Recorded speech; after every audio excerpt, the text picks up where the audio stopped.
like that. We're into some in-houses. I forgot to change the scores. My apologies. Let's go ahead and get those updated, and here we go into Tomb of the Spider Queen, map number 1. Thanks for joining me, everyone. Thanks for the subs and the bits at the start of the stream. That was really nice of you all. Thanks for hanging out, and we're going to go ahead and get into our first map in the EU in-houses. We got Tomb of the Spider Queen, and it is going to be, well, your blue team on the blue side and your red team on the right side. You know what I did think about doing? Is I thought about naming the left side team blue team, and then the right side team left team. So that way, if someone was listening to the stream, they would have no idea what I'm talking about. Junkrat first banned out on the side of the red squad. Just make it so difficult for people to pay attention. Lucia to be banned away as well. Really good in the rotations on a map like this. Left shark, right shark. Yeah, that's actually true. We could have done that too. But we'd have had him on the backward sides. Okay, what are we going to get into ban-wise? Hogger, alright. I was wondering if we see Blaze. One team should be Bandit, but what if they lose that? What if that team loses? Then Bandit's losing. We don't want that. There was actually a team that used to be, I think their name was like the Red Team or something like that. It was an NGS team, I think it was. And I think it was like the Red Team, and they were playing on the right side or something like that, or on the left side, so yeah.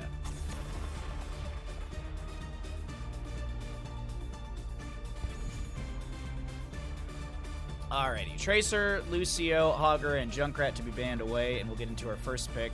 Is it the hot priority onto Blaze? Is it a Brightwing?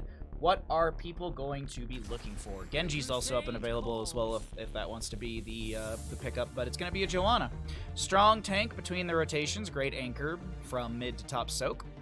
Overall, easy peasy first pick, and it's not going to give away anything as to the play style of the team. But Diablo will be the response with the Brightwing as well. A good 1-2 punch from the blue side. Doesn't really, it's same thing as Joanna, doesn't really show what your team's going to do. Diablo kind of leans into a little bit of a dive comp, as that's kind of his hard initiation, but you don't need to build around a dive comp specifically. There's a lot of great corridors and just walls and rotations that you can kind of get an overpower slam into. And a Blaze Vala. Alright, Blaze gonna be starting their priority today, but this is Lim's Vala. If you remember last week, or wait, was it? Yeah, it was last Sunday. Lim had it was a pentakill in the fight, but I think they killed Diablo 2 times, and so they got 6 kills. I think it was Garden of Ted. There's a clip actually, somewhere in. There's a clip somewhere of it, and it was level 20 Acrobat, Death Dealer, Manticore, Auto Attack Vala. It was disgusting. It was absolutely disgusting. Malfurion to be banned away. Not giving the ranged heals that he can apply, as well as the Innervate. On the opposing side, what do you want to get rid of here? You have a Diablo and a Brightwing. Could look at something that's divey, could look at something in the solo lane up against the Blaze, and yeah, there you go.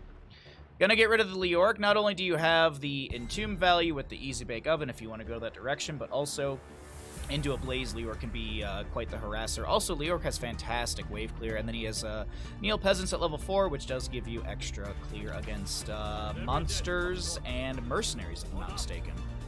Hanzo will be picked up though. That's a nice grab for this composition. Can go into Dragon's Arrow, Dragon Strike. Both of them are very viable, and Yrel for the bottom lane to anchor, or not anchor, excuse me. Just have more displacement. I like it. So far, a good draft from our blue team. We'll see what the red team can wrap up here with their last 2 picks. Let me go ahead and also get a prediction started out here. Which team wins Tomb?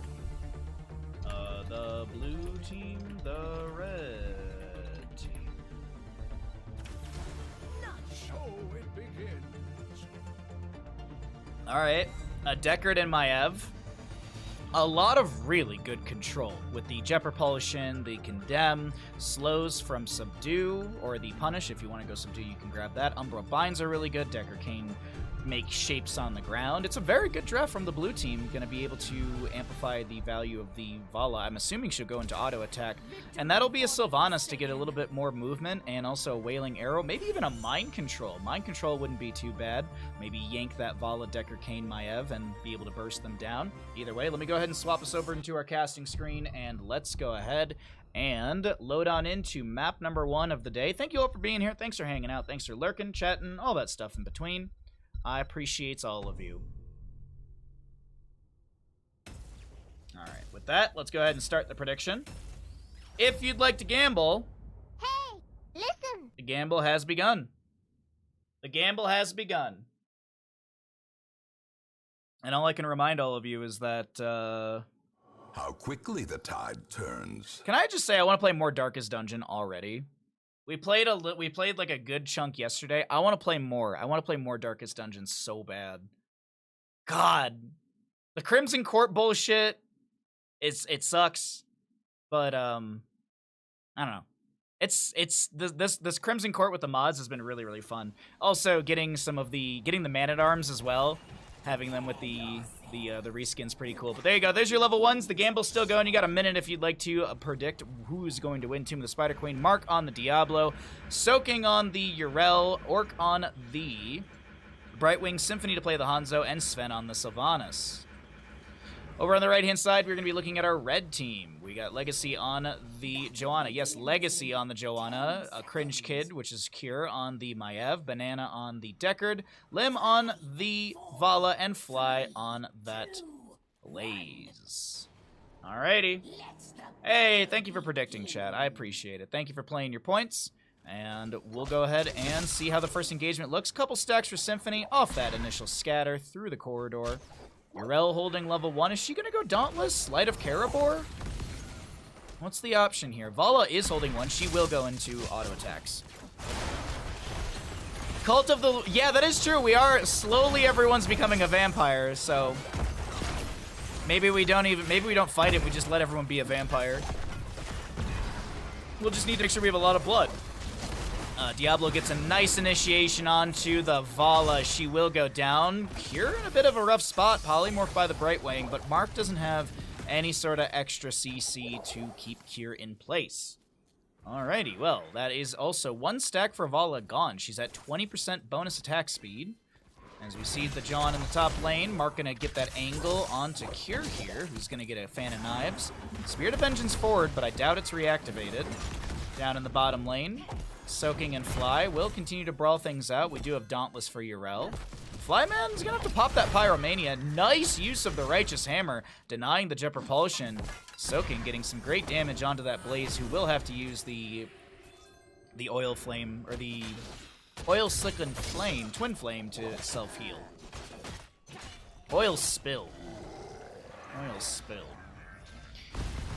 Well, Diablo just getting some fire stomps through the wave in mid. We have Flyman with the Jet Propulsion connecting onto Soaking. The Umbra Bind from Cure will connect onto Soaking as well. Hunter Orc gonna throw out some spell armor as Yrel jumps back in. That's a lot of damage onto the Vala. Did I cast or curse the Vala at the start? Doesn't look like I did.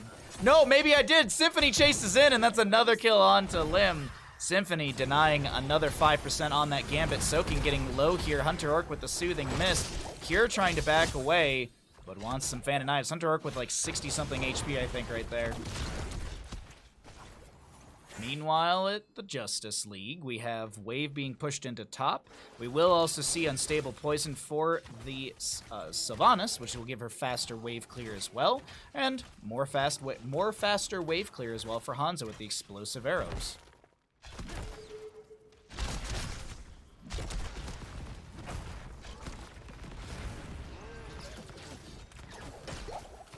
The phase shift from Brightwing will make its way into mid. Hanzo gonna hearth back out of bottom lane. Blaze being pushed in through bottom a little bit by Soaking, but still a wave to be cleared out, which gives Flyman a little bit of time to get the clear onto those Siege Giants. Sven grabbing that top wave soak as well. 2-0 in kills, and so far it's looking a-okay for our blue team. And as we look at the gem count of who's holding what, we're getting close to a turn-in for both of these teams as well. We'll see who's gonna be able to get the first Web Weaver and how much value will they actually get from it. Level 7 also approaching. Gotta check if anyone got freed Harrison Jones, and they did not. Diablo with a small initiation. Mark going in right there. Fire Stomp through the enemy. Does get souls with the Soul to Flame level 4. Hunter Arc slowed, but not going to be caught in the Scroll of Sealing. His Legacy steps forward here. Yrel jumps in with an Avenging Wrath. That's an Umbral Bind to pull soaking in. Mark gets a stun and a pull. Legacy will go down. That's 22 gems on the ground. Will Cure or Limb, will anyone try and step in for those? No, they won't be able to. Zoned away by Mark. Really good play right there. Another Fire Stomp from Diablo. Gets some extra souls, and that is a really good denial on gems. Shadow Charge in, the Soul Shield will be procced, 96 out of the 100 for Diablo, 8 out of 20 on the Hanzo, but right now, the sustained damage has been enough. It'd be nice to get the extra arrows, but so far Symphony's doing fantastic on this Hanzo. Actually, taking a look really quickly, 10k damage on Hanzo on the opposing side. Maya pretty much matching with 10k as well. Turn-in is achieved by our blue team. As I had mentioned, they did have enough. Soaking gets the phase shift from Brightwing. Soothing Mist as well. Allows this Yrel to back out of here. As Blaze in bottom lane is going to take some damage from Sylvanas. Does have to pop the Pyromania. Sven getting chunked by the Blaze. Meanwhile, back in mid, Cure goes in onto Hunter Orc with an Umbral Bind. Gets the little bit of a pull. Cure getting low right here. Another Fire Stomp from Diablo, who does have full souls. No level 10 yet. Go ahead and cycle through the other numbers for anyone that's wondering about the damage, healing, and experience as we are approaching 10s. Yrel does make it down to bottom to push up the wave, but I think we're going to see a quick rotation back into mid. Jump in, trying to find the angle. Really good Avenging Wrath into the Righteous Hammer with some scatters, Stormbows from Hanzo. Very well played from our blue team. I was going to say duo, but it's a team effort. Really, really well played right there.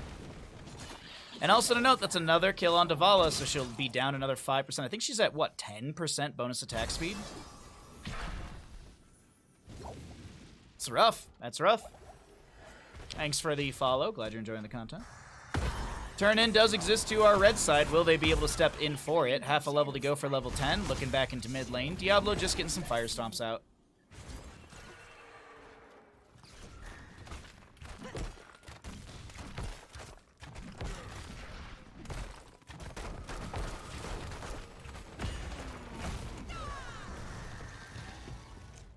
Take a look back into mid. We do have our 10 talents for our blue team.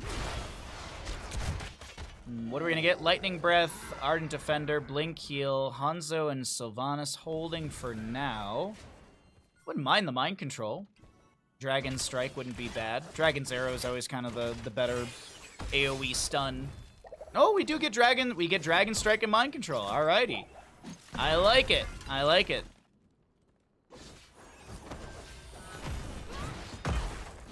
Just getting Avenging Wrath over the wall. Gonna try and get some quick clear onto the wave. Containment Disc from Maiev.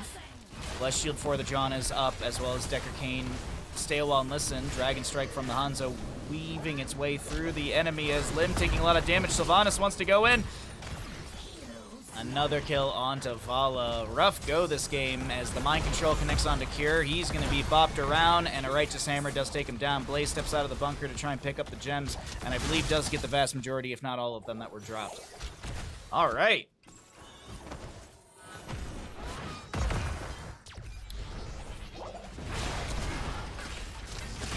Legacy gets quick clear with Blaze in mid. Sylvanas to soak up the top. Another Web Weaver's available to our blue side. Will they be able to get it?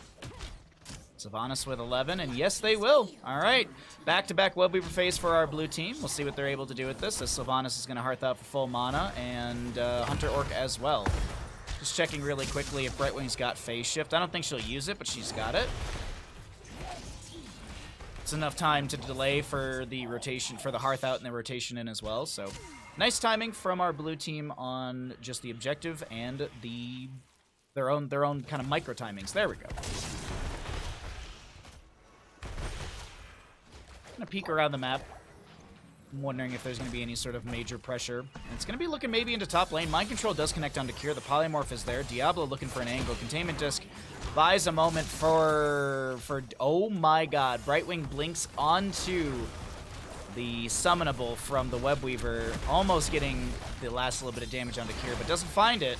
And this Web Weaver will be able to take down the top lane fort. First structure to fall to the blue team as Blaze tries to clear up bottom lane, and he will be able to do so effectively.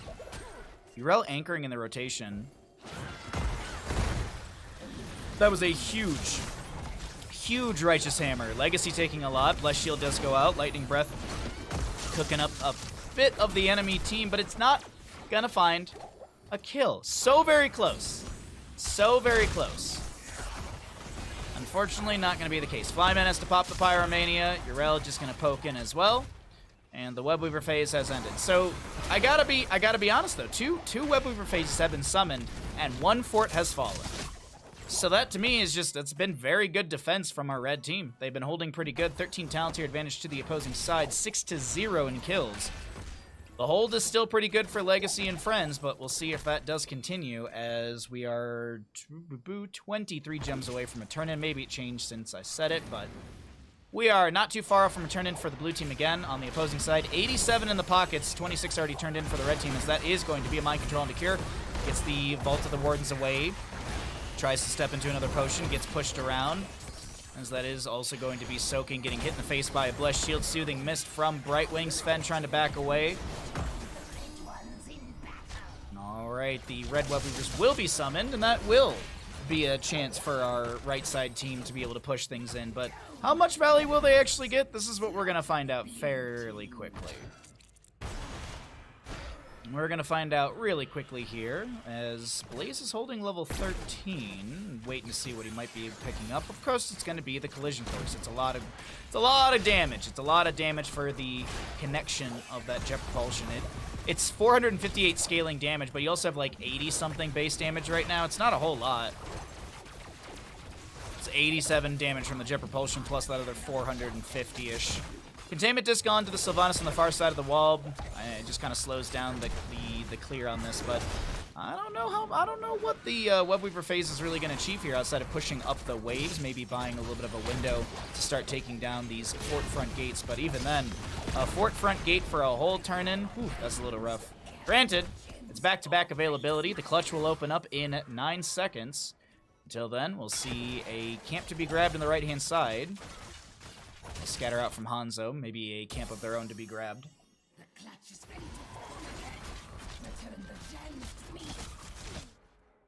Let's see, 17 turned in, so they have 58, so they only need 2 from a wave. Both teams very close to turning in. Yrel will push back Blaze and bottom. Who's holding the vast majority of the gems? Wow, it's actually like 20 on Blaze, 23 on Joanna, 20 on Maiev. Banana's gonna get 11 in before Mark. Oh, actually, no, Banana's gonna cancel out. Kier gets 20 turned in, or gets a chunk turned in. Flyman has 25. That's gonna be just shy, but not just shy. It'll be 10 shy of the required amount. And I gotta be honest, I haven't seen this Diablo player. They're doing a fantastic job. It's always fun to see a new tank player. I don't think I've had the chance to cast Mark. Legacy also on a tank is fun to watch too. Oh, we have a DC, so let's go ahead and bring it on back to Bandit and I. And we can chill out here while we wait for that DC.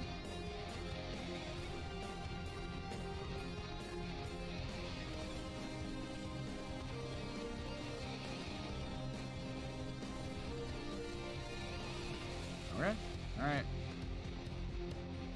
Best of luck.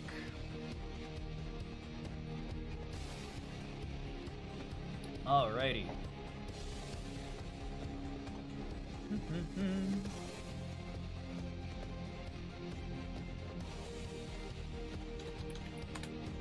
But true.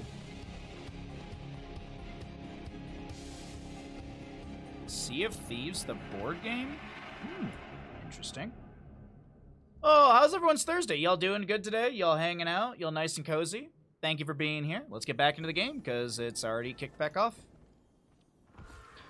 Thank you for the follow, Chan. So, we get back into game. The blue team has another turn in, and they will be able to get it. Let me make sure that I did swap scenes here. Whew. Sometimes you just forget, and you're just sitting here on the previous scene just casting and watching the game. Alright. Mid cleared out. Bottom is anchored by Mark and Hunter Orc right below for a polymorph immediately. BRB Soaking is going to be able to clear out the wave, gets the insta-mount with the Divine Steed level 7. 16 talents here to our blue team. Red team about to be getting their level 15s. Or level 16, sorry. I was looking at Flyman on the minimap, and I think... Oh! Overpower a little miscommunicated, but I don't think Blaze lives here. Not even going to drop the bunker. Not even going to spend the 70-second cooldown on it. I can understand why. I can understand. It's just, you're caught out of position. It's why waste the resource? Why waste the 70-second cooldown? Maybe when you respawn, you'll be able to get into the fight and utilize it then. So I think that was a smart call. Just say, okay, I lost 30 gems. I'm not going to waste a heroic, and let's go ahead and just relax and try and bring it on back, as we do have Web Weavers amplified by the Sylvanas Black Arrow in the top lane that will expire. Containment disc onto Diablo. The Web Weaver does take down the keep front gate and will end. Dragon Strike from Hanzo coming through. Iron Skin from Legacy will be popped. Do we have a boss play?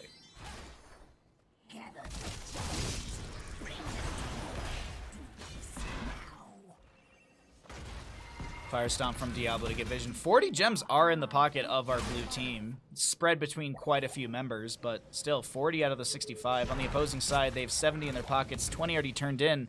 Only 35 are necessary, and if I actually go back to this really quickly, does anyone have... Joanna's got exactly the necessary amount. If Legacy could sneak a turn, that would be huge for their team to be able to push out these waves. The state accepted my application for LLCs, so I'm now a manager of 2 LLCs. Nice! Congratulations, Gato. Nice mind control. I think that's the 5th death for Vala. Oh, that's time. Yeah, that is. Well, I looked at the right thing, and then I looked at the wrong thing. That is all Gambit gone. Maybe Vala's playing bingo, because there is a bingo square that does say lose all of your Gambit.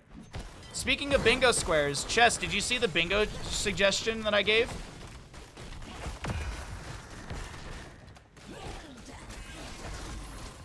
This is a bingo suggestion I made in the Gilly Circuit Bingo Night Discord.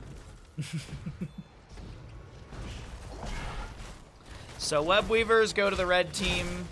Finally, you have internet again. Welcome back. What was it like back in the Dark Ages? Did you go outside? Did you touch air and smell grass? HD stream. See now you're cursing me. Now Spectrum's gonna hear you and be like, no, no, no. Let's turn that bit rate down. Ew, no.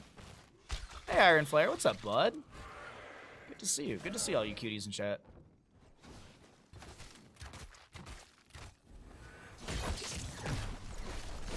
Alrighty, well. Oh, Hostile, did you guys hear back about the bid yet, or are you still waiting? I saw Haley was talking about it. I was curious how things are going.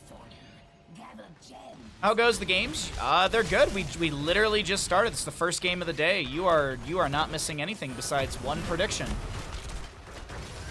They were supposed to review them all last night. Our bid is 30K over ask. Holy shit. Well, I hope you get it, bud. I really do hope you guys get it. It sounds like you found a place that you like. Isn't it in your current neighborhood too? Isn't it like within the same neighborhood you're already in right now? No? I thought it was nearby or something. Maybe I misread what Haley had said on Twitter. I thought she had said something like it was like a few blocks away or something like that. But maybe I might have misread it. Blue Web Weavers will descend for our, guess what? Blue team. Crazy, right? Looking at a different neighborhood. Is it far from where you are now? Do I have to? I don't know if I can visit you anymore. I mean, I was already pretty much taxed getting to your house.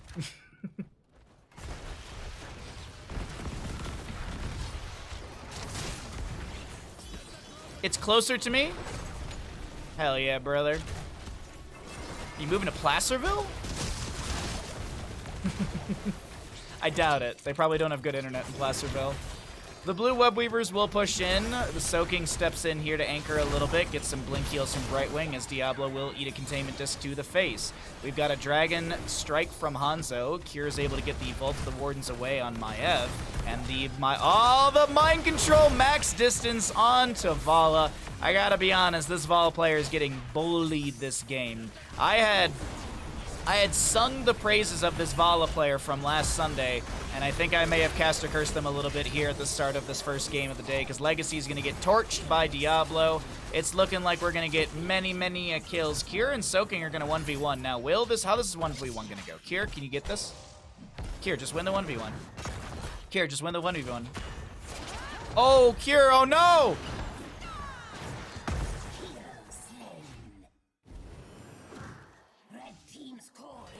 A singular strike.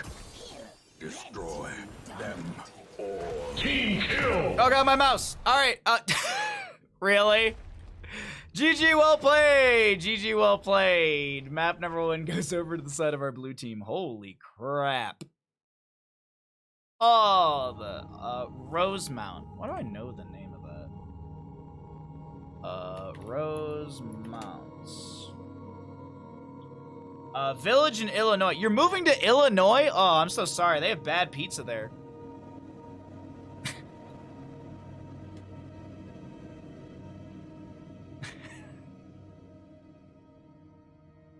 All right, let's see. So it's east of Sacramento. Let's see. Plymouth, Spring Valley. Okay, there it is. So it's... Where's Placer? Okay, so it's about the same-ish, yeah. Oh, are you guys gonna be near the American River? Are you gonna be near, like, the American River? My buddy, his place, he's at, like, X Street and something. And, when we were displaced from the Caldor Fire, Caldor with a C, we went down to the American River and went swimming every day because there was nothing else to do. That river's great. That river's awesome for swimming because it's super wide. I think there's like jet skis and some boats that go through it. I know jet skis for sure. I don't know about boats. I can't remember if you can or not. But either way, it was a great like huge beach river area. So that was the one thing I liked about the Sacramento area when we visited. Alrighty. There's your stats. Let's go ahead and pay out the people. Which team wins Tomb of Spider Queen? The blue team did. Well, one believer for the blue team, and that believer just got paid out. Nice job. Well, I hope my family is able to go skiing today because I guess it's been chaotic. Sierra at Tahoe Twitter. There we go.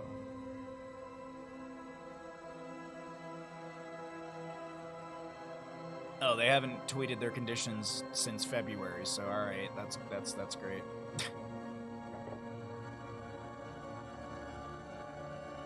You want to come up so bad, so much snow, but I know better. I mean, yeah, it's there's a lot of snow. There's a lot of snow. Yes, it is 1-0. It is 1-0 indeed. It is 1-0 indeed. All right, well, we'll just wait for another lobby, and then we'll get going here. We shall get going into our next lobby.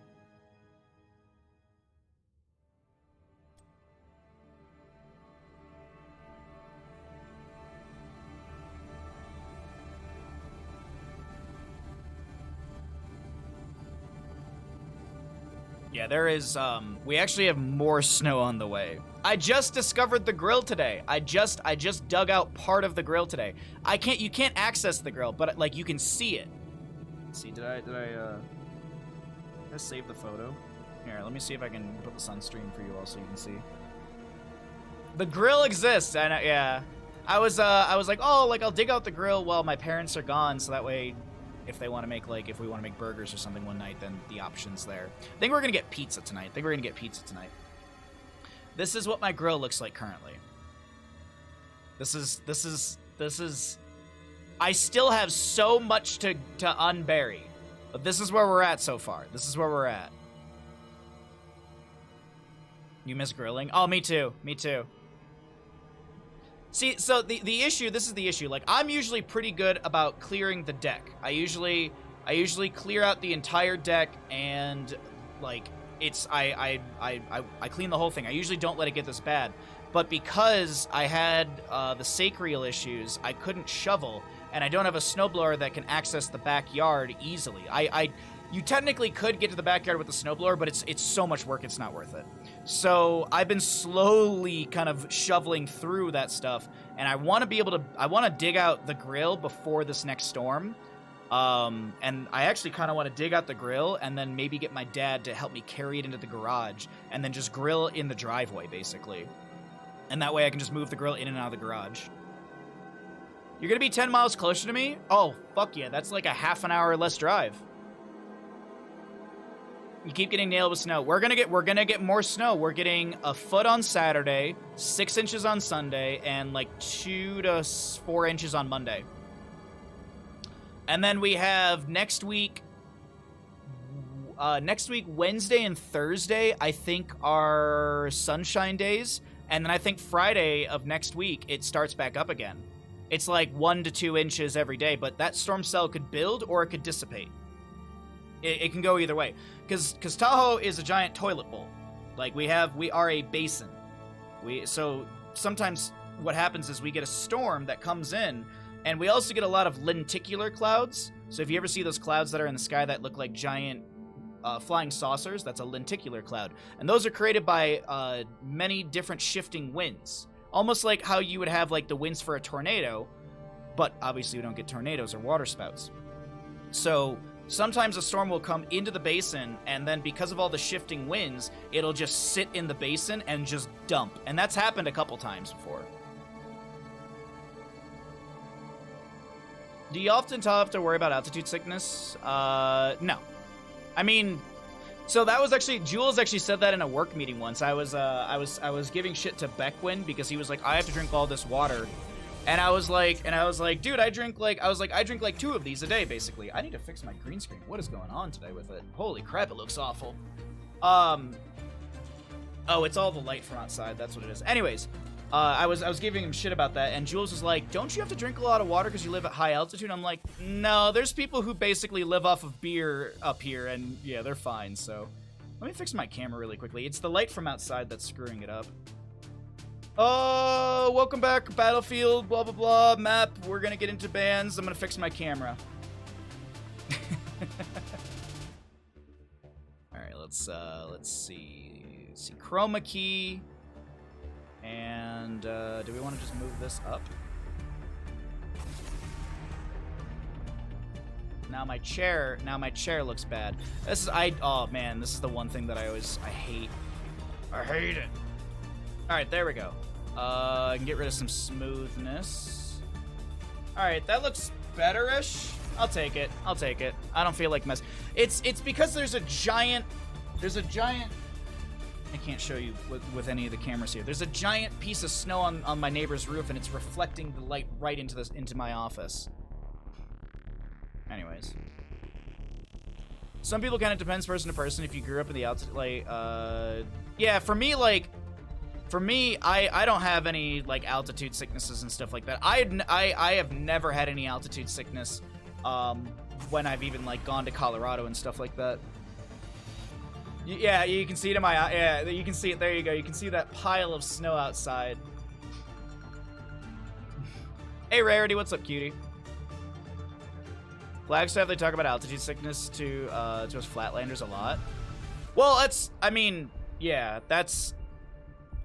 I would, like, when I have friends that come visit me, I always tell them, I'm just like, drink a lot of water, and for you, for the first couple days, like, 1 beer is gonna be like 1.5 to 2 beers, because of just, that's how it is. Like, alcohol hits you harder, exhaustion hits you faster as well because of the thinner air that you're not used to, so you're gonna be winded and stuff easier, so, but everyone's different. Like, I used to go on Colorado trips with friends. Like, when I turned 21, I don't think I drank a glass of water for the week that I was in Crested Butte, and I was fine. But when I went to Breckenridge, which is a higher base elevation, that was the only place I've ever struggled with altitude, and I just got wicked bad heartburn, and I had just a lot of shortness of breath. You being live right now is a perfect way to fix a bad day. Oh, I'm sorry you're having a bad day, Rarity. I hope it's better. All right, my apologies. I've been talking about altitude and stuff like that, and not talking about the draft. Let's talk about Battlefield of Eternity here, and then we'll get distracted again and talk about other stuff. So we have a Hogger, Tracer, Lucio, Joanna ban, and we're going to get into another ban phase here. For our blue team, we're kicking things off with a Genji, Blaze, Hanzo, a very dive-heavy composition, Shimada Bros. We could see a ban onto a dive-based tank, like a Diablo. I was thinking maybe. Excuse me, sorry. I was thinking maybe a Nubarak, because a Nubarak I feel is strong on Battlefield.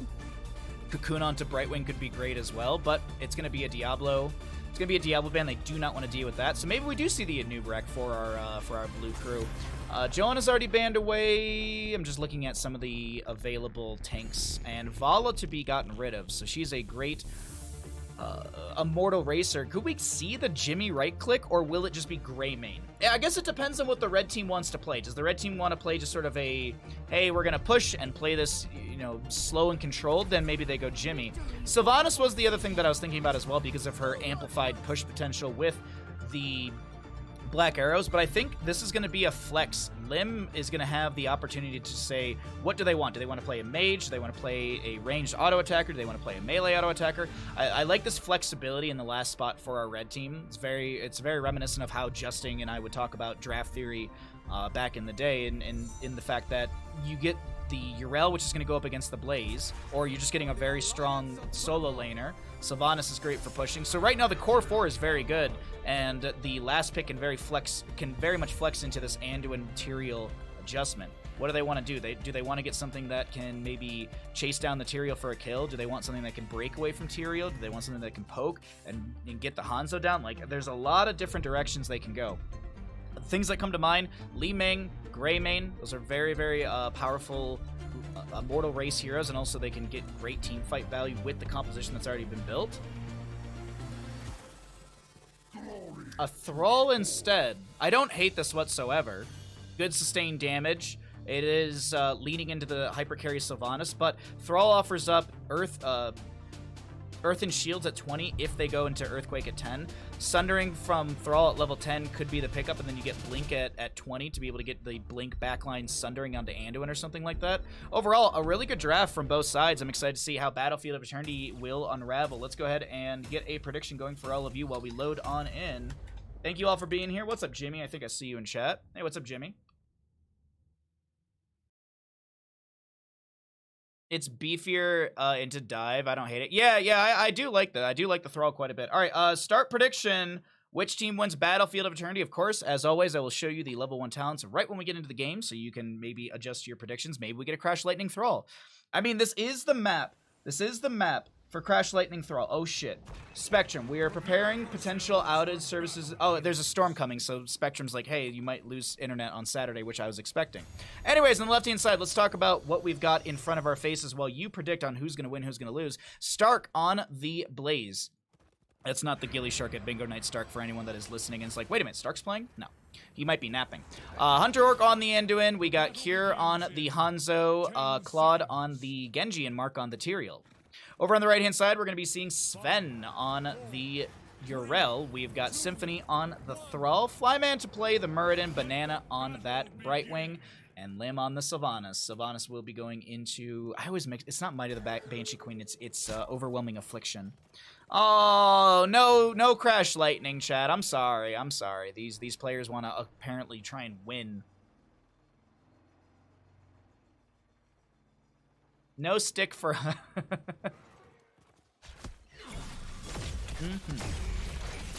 Claude jumps in, a lot of initial damage onto the Genji, the Leap of Faith, the deflect, and Hunter saves the moment right there. Boo? Why are you booing? Boo this man!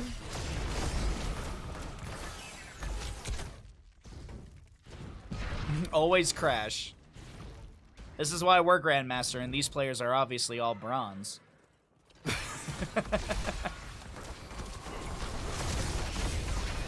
Oh no, Hunter! Goodbye. First blood over to the side of our red team as they answer back here in map number 2. That first map, that Tomb of the Spider Queen game was hard for the right side team.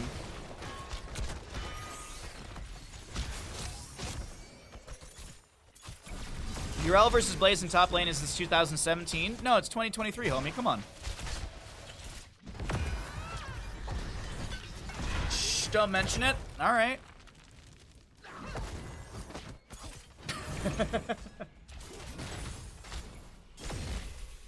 Okay, I'm gonna say nothing.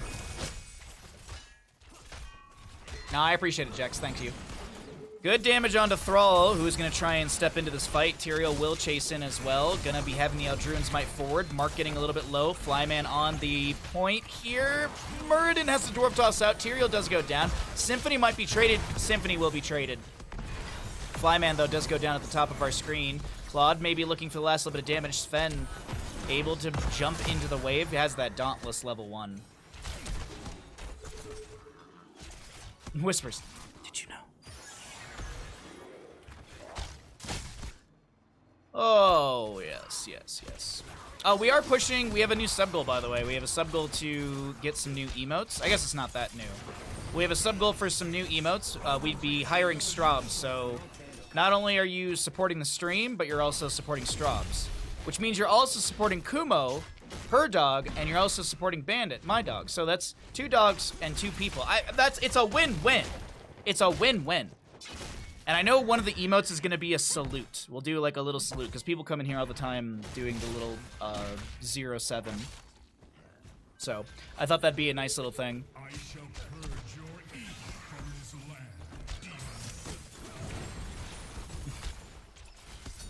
land. 07. Yeah, that was 0-0. Same. Just different height on the... One's more ovally than the other. Kira gonna continue poking at Flyman. Does 18 stacks on the simple geometry. Brightwing gonna try and clear up bottom. Kira gonna help that out. Actually, Kira's gonna try and push up the wave. My apologies, sorry. I misread the players right there.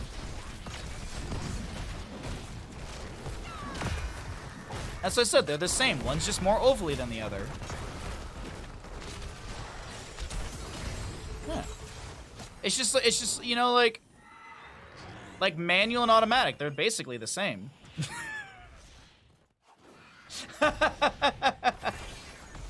Hey, those are that little, like, sport shifter thing. That's, like, manual, right?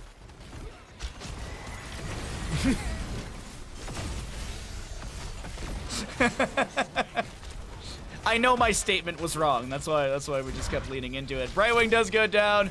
4-2 in kills. 7-7 in our levels here. As a lot of damage goes on to Mark. Tyrael might have been saved by the Righteous Hammer right there. Not 100% sure on that, but Mark was able to start avoiding some damage after getting bopped back by Urel. And we are in our second... Is it second Immortal phase of the game?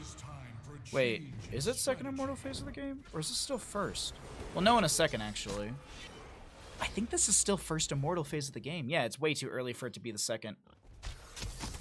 I just felt like this phase was going to go a lot faster. Sorry, that's why I was throwing off for a second there. You've never driven an automatic truck? Really? I feel like most trucks are automatic. Or do you mean like semi? Hanzo's done with his simple geometry. A huge jet propulsion from Stark will connect onto the enemy, and that's another priority onto Brightwing. Flyman will go down. Nice snipe from Cure. Interesting. Yeah, I honest to God, like, even like growing up in Detroit, I feel like I barely ever saw manual trucks. Granted, I was never like big into the automotive community, so that's probably the other factor, but I don't really know many that had auto, like I knew people that that could drive manual. They enjoyed driving manual, but like they would get a new truck and it was just automatic. I don't know. Genji bit off way more than he can. Wait, did he? Did he? Holy crap! Mark comes in, saves the day. Who is this guy? Ooh. Bunker from Blaze is not available because we don't have 10s. Thrall does finish out as level 4. Tyrael, sorry. The Immortal will take down one tower, and that'll be it. So really good siege from our blue team on this battlefield map. from the first objective.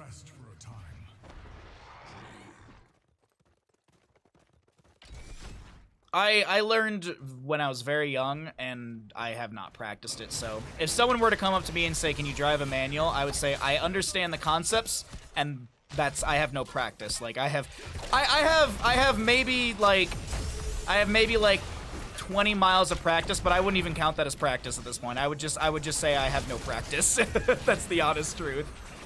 It's like, I think a good correlation is like, it's like StarCraft 2, like, you gotta practice it. You can't just get in the car and start building gas before you build your second hatchery. I mean, come on.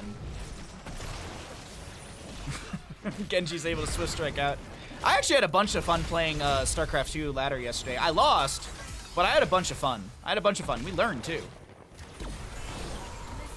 Yeah, the concept is not like, it's not hard. Like, I understand the concept, I understand how it works. It's just there's a level of practice and understanding that you need, whether it's through feel and audio, from my understanding mostly. I think not everyone, but some manual drivers do it differently. Some listen for specific rev. Some can like just feel like the certain point where the car's like, I need to shift. So, like, I know there's different ways that people go about doing it, but I think my brother always did it by, he did it by noise, if I'm not mistaken. Like, noise and feel, so revs. He wouldn't, like, look at it, but you just listen to how high the revs were in his car. That's a lot of damage, my apologies, as we do get the double kill in favor for the red team, as the Immortal phase will be spawning as well. 11-11 in levels, 7-4 in kills, but these later game kills are going to yield some great experience, and we haven't looked at the damage, healing, experience yet for this game, so let's go ahead and do that. Let's take a peek at some of those other numbers, as Yrel is going to get a Righteous Hammer onto Claude. I'm going to zoom out here so you can see what's happening on the right and the left, because Claude is going to get CC'd a lot by Flyman, who does have that Skullcracker level 7, almost gets the kill onto Genji, but Flyman won't continue to pressure, and that'll be a reset for our Muradin for mana. Ass and ear. That's true, it's true.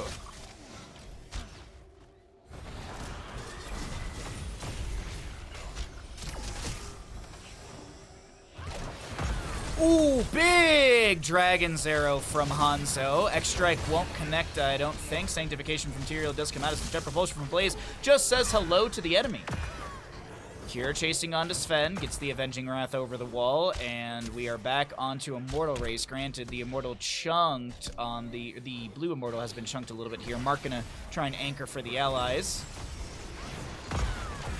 Jumps to get into the backline a little bit. That's a lot of damage onto Sylvanas, and the phase shift from Brightwing will be canceled out, but the Sylvanas will live. Actually, no, Genji's gonna chase her at the top of our screen, if I'm not mistaken. Oh, no, he doesn't. Okay, he doesn't.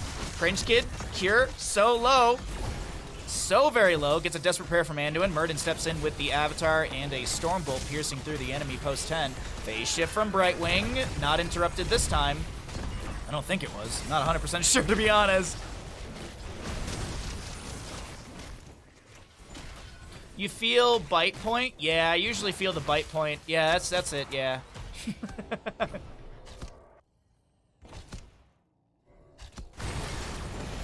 I prefer like a mozzarella bite point, but I mean everyone's different. Speaking of mozzarella, I think we're getting pizza for dinner tonight, and I'm so excited. I haven't had pizza in like, it feels like months. Kier's gonna be harthing back and tried to race down this Immortal, but Belith will move into bottom lane. I'm gonna check really quickly. What are the stats on the Immortal? Curious what the damage looks like. 1,380 damage into structures. I am out of tea. Big shout out to Gato for the new mug that we have today. Very much enjoying this new mug.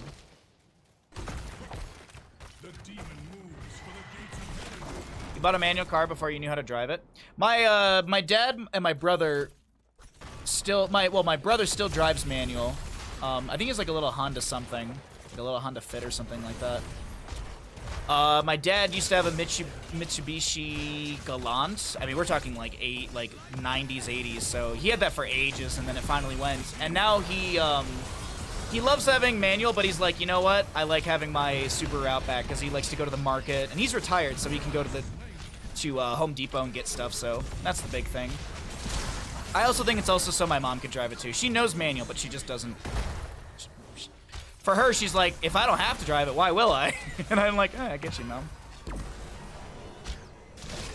I'm pretty sure it's a manual Honda Fit. Unless I'm misremembering, but I'm pretty sure it is. Or maybe it's not a Honda Fit. It's one of the tiny little Hondas. I thought that was the Honda Fit.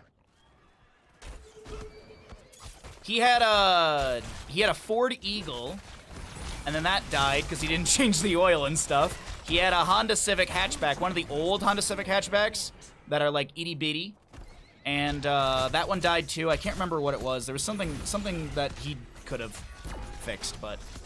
And then now he's had this Honda Fit forever, so.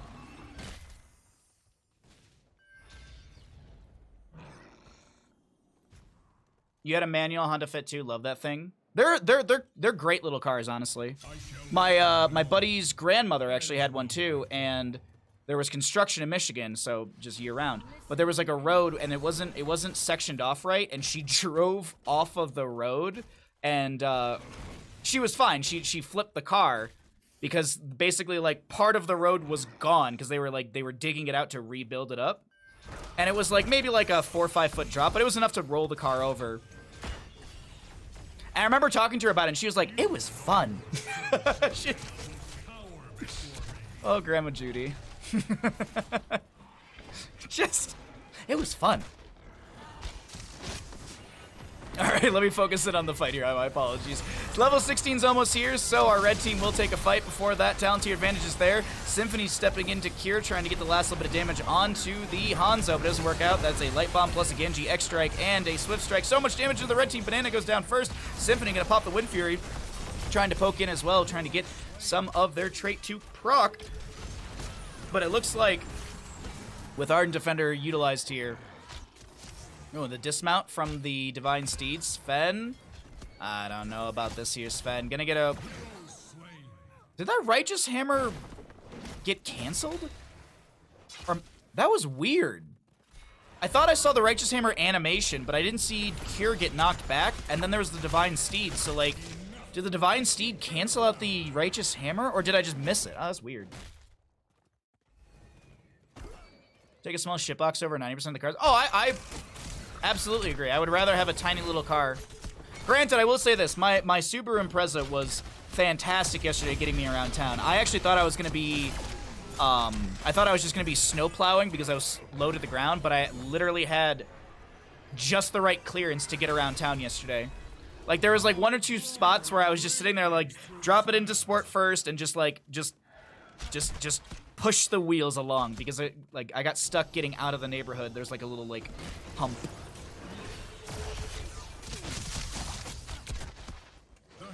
Alright, Alarian for the bottom lane. Hold up.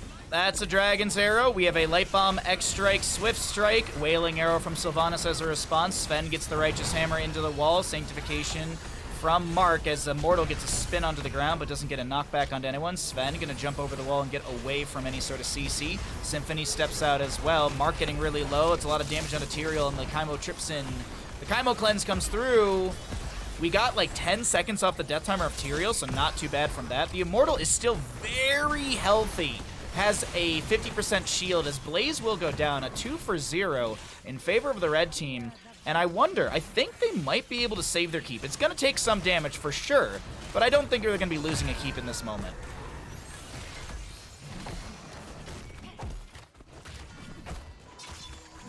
To be honest, I love my Subaru, but the one thing that I want to do is I just want to get a Honda Ridgeline, I think, because I just want the clearance. Like, because there are some days where it's like, all right, like we're getting a 4-foot snowstorm over 6 days. Like, I better just stock up, and I can't leave. So I don't know. I don't like. It's mostly just the clearance that I want, and I also like the Honda Ridgeline. I think they're great looking trucks. Oof. I know a couple of friends in the town who have them, and like at this point, like they're just like, oh yeah, like I've driven a bunch of trucks in Tahoe, like the Ridgeline, like that's the jam. Crosstrek, yeah, Crosstreks are great. Crosstrek has a little bit of a higher, like has more clearance than the Impreza, no? That's a lot of damage onto Sylvanas. She will go down as the Sanctification comes out once again from Mark. These are some really good Sanctifications. Of course, these players are in a voice channel together, so Mark is able to communicate when they're going to utilize this, or, you know, if it's a game plan. So that is a nice benefit, as the Righteous Hammer is going to be right into the face of Blaze. Sven doing some great defense in the back away. It's like 6 in. Yeah. The only thing with the cross-strike is I don't think they're the best looking. I just don't really like. I don't think they're like the coolest looking car. Not that it really matters, but I don't know.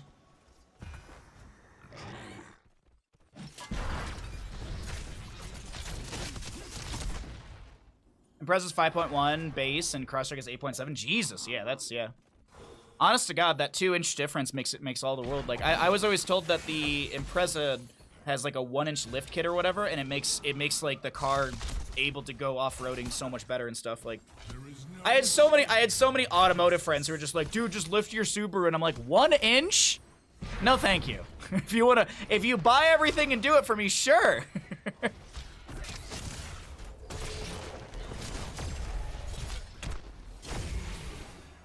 But it's all subjective, of course, you know?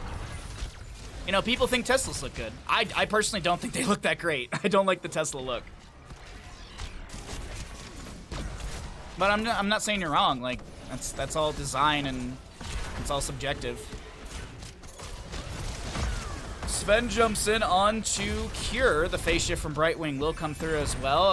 Earthquake from Thrall. Level 20 is just shy on the left-hand side. And this is another kind of fight like we saw before. Big arrow from Cure into the enemy team. Some great CC to be had. Mark will go down. Man, oh man, is it a bit of a bloodbath in this fight right now. And all that's left is a lone Sylvanas. Team kill! I think Teslas look like a blobfish. That's a very good oh, what's the word I'm looking for? It's a very good God, I can't think of it. I can't think of the word. God dang it. Alright, you got the GG from Sven already. The team kills in place, and this will be Genji, Blaze, and Hanzo on the core. And map number 2 goes over to our blue team.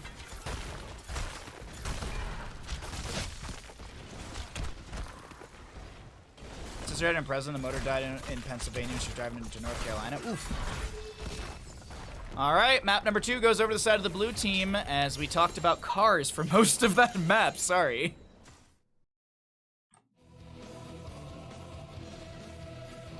Who wins Battlefield? The blue team. The blue team did win Battlefield. I'm gonna go get a cup of tea. I'll be right back. All right, chat. I'll be right back. I'm gonna go get a cup of tea. Enjoy the stats while I'm gone, because you're probably looking at the towns for most of the time. All right, I'll be right back. I'll be gone for like a minute and a half, not even. Comparison. That's the word.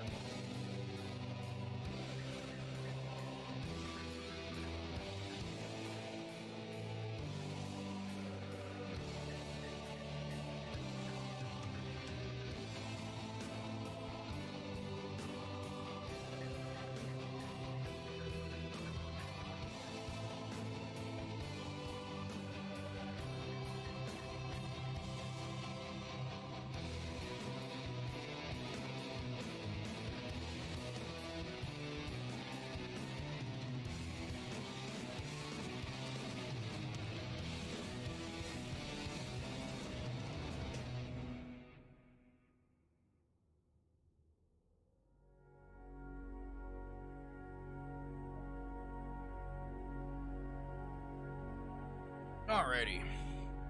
Sorry for the delay. I am back. Alrighty. We are back. We are ready. You can see how beautifully bright it is outside. You can see this is the very, very bright piece of snow that's throwing off our webcam today. But you know what? I'm not gonna fight it. We're good. It's whatever. Alrighty. Okay.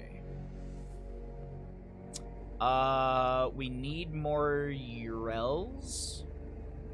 What's up, Kiss? How you doing, bud? Hope you're all having a great day. Thanks for swinging by the stream. Thanks for hanging out. Thanks for being here.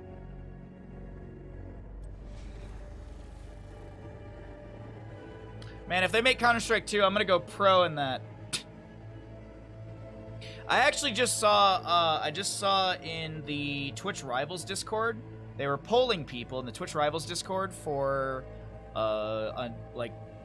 for interest. And what were they polling again? They were polling Fortnite, chess, Marvel Snap, and Hitman. So I showed interest in Fortnite and Marvel Snap. If I just want to do a Twitch Rivals, so that way I can maybe start doing some Twitch Rivals casting. That is the big thing that I want to try and do, is try and get into Twitch Rivals casting. Ah! Welcome. What's up, Cure?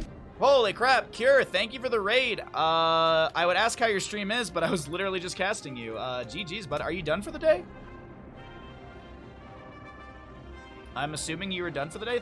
Thank you again for the raid. That's super generous of you. Thank you for bringing your friends over here. If you got raided over, welcome in. My name is Bahamut. If you don't know me, I do a lot of Heroes of Storm casting and commentary.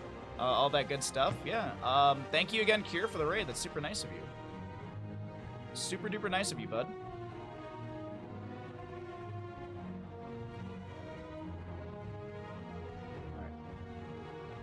Welcome in, Raiders. Yes, yes.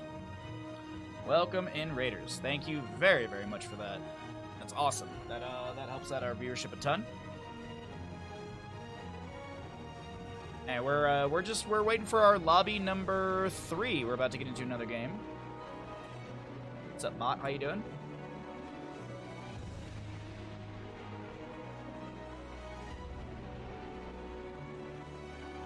Wrong bot version.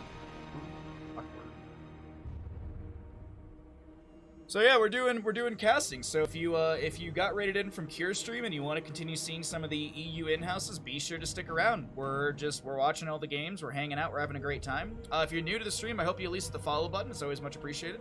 If you'd like to support the stream further, it's always very appreciated, as this is our little full-time job. Our little full-time job. And we're getting set up for Garden of Terror map number 3. We are just waiting for the readies from the players, and we will get into it.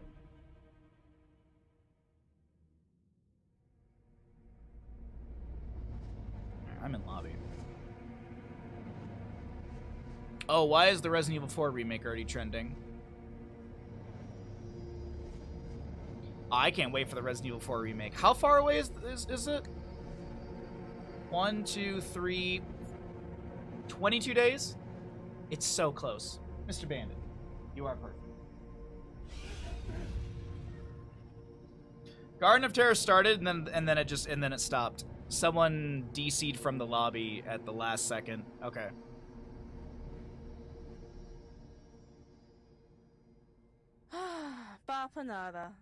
Thank you for the 14 bits. I appreciate that.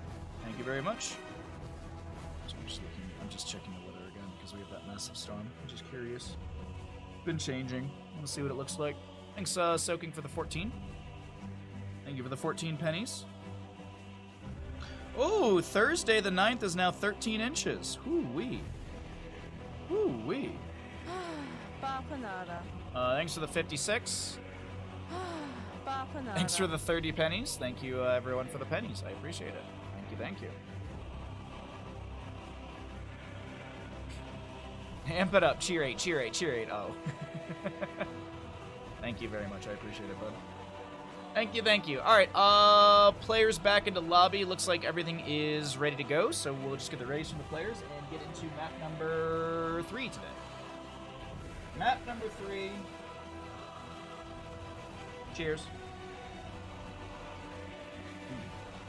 Oh man, my dad brought me some gin from Michigan, and there's the gin that he used to get me was Rusted Crow, and it was called Gin Stash.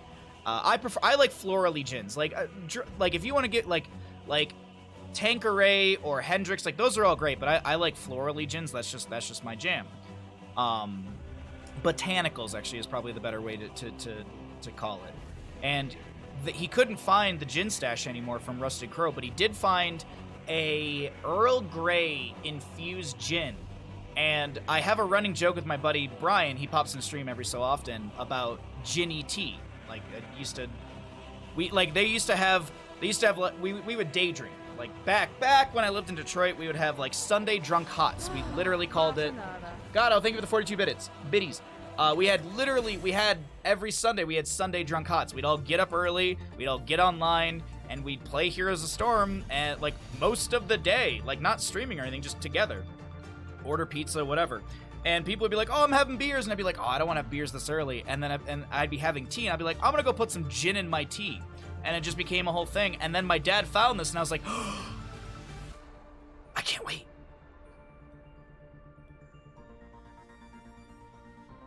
I believe you, is your dad buys you alcohol? Yeah. I believe you still day drink and get wasted, yeah? What is going on? What is this line of questioning? We have a gin bar from a block. Oh man, there's a distillery in the Lower Peninsula, but it's in the upper portion of the Lower Peninsula. I forget the name of the distillery, but they have Jack Pine gin. Oh, it's great.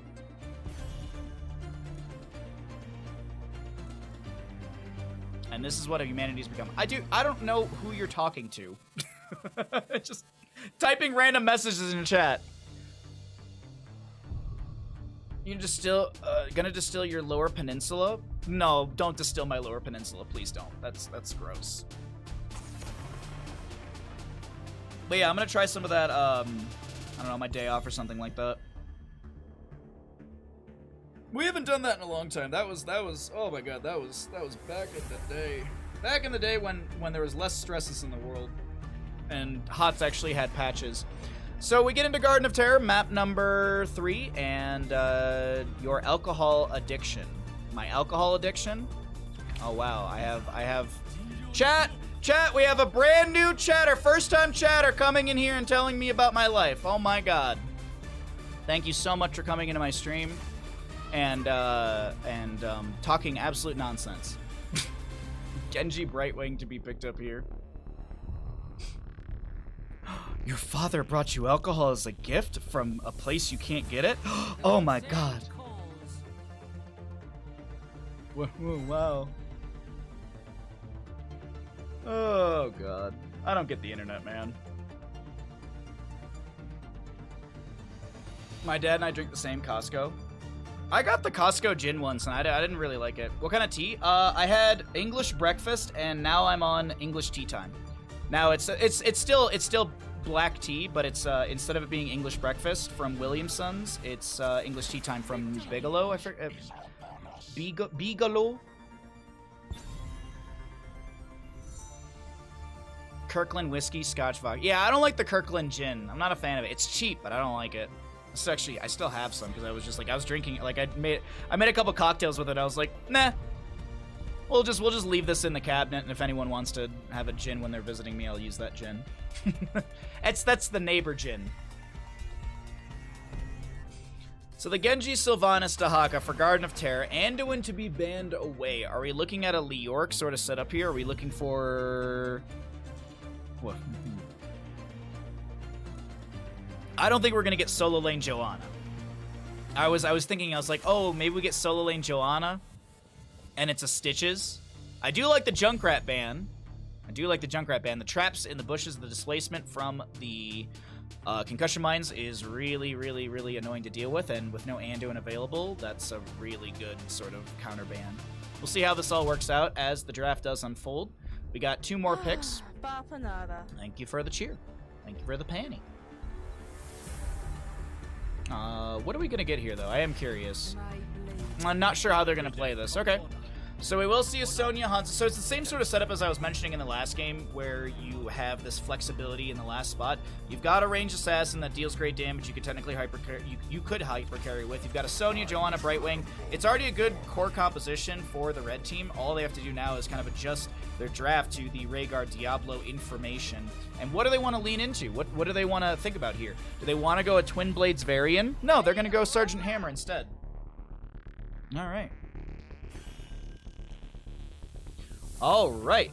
So let's go ahead and I'm going to swap us over to this screen and I'll start our prediction once we start loading on in.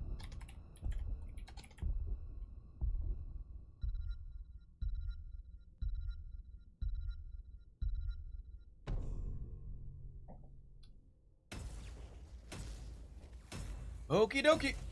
Prediction has begun if you'd like to gamble on who you think is going to be winning, and here we go.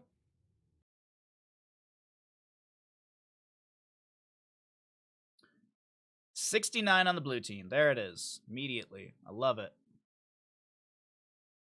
Red team hasn't won a game yet today.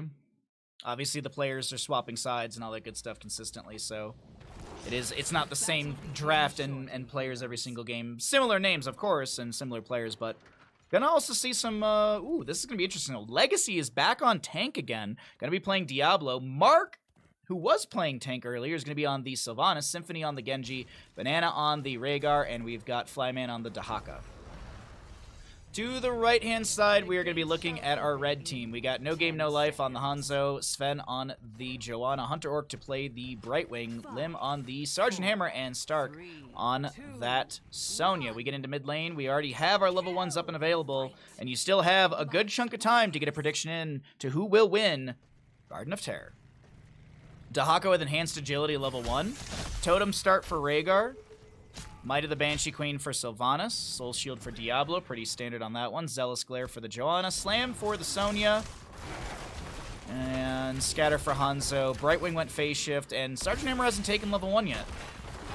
We do have an initial siege in the bottom lane from the Sylvanas with those black arrows. Phase Shift from Brightwing connects onto Sven with the Soothing Mist immediately. Sven trying to back away. And that will be some good damage and great initial siege from our blue team. As we take a look into the top lane, this will be Sonya getting some free siege. Twitch, please stop breaking. Wait, what broke? What broke?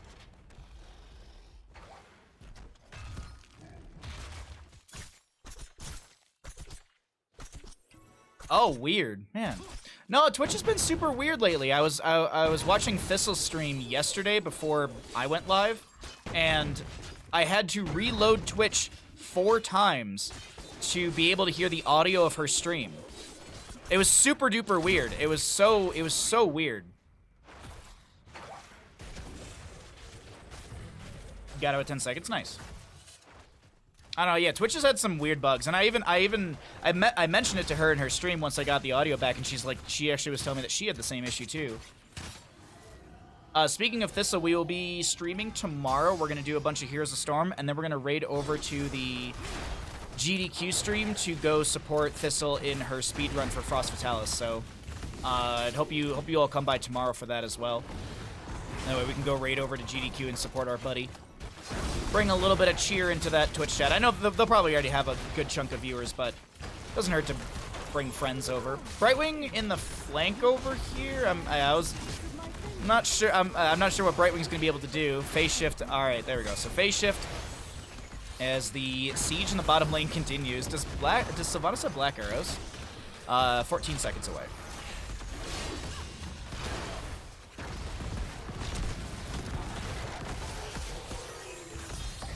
Banana low, able to back away.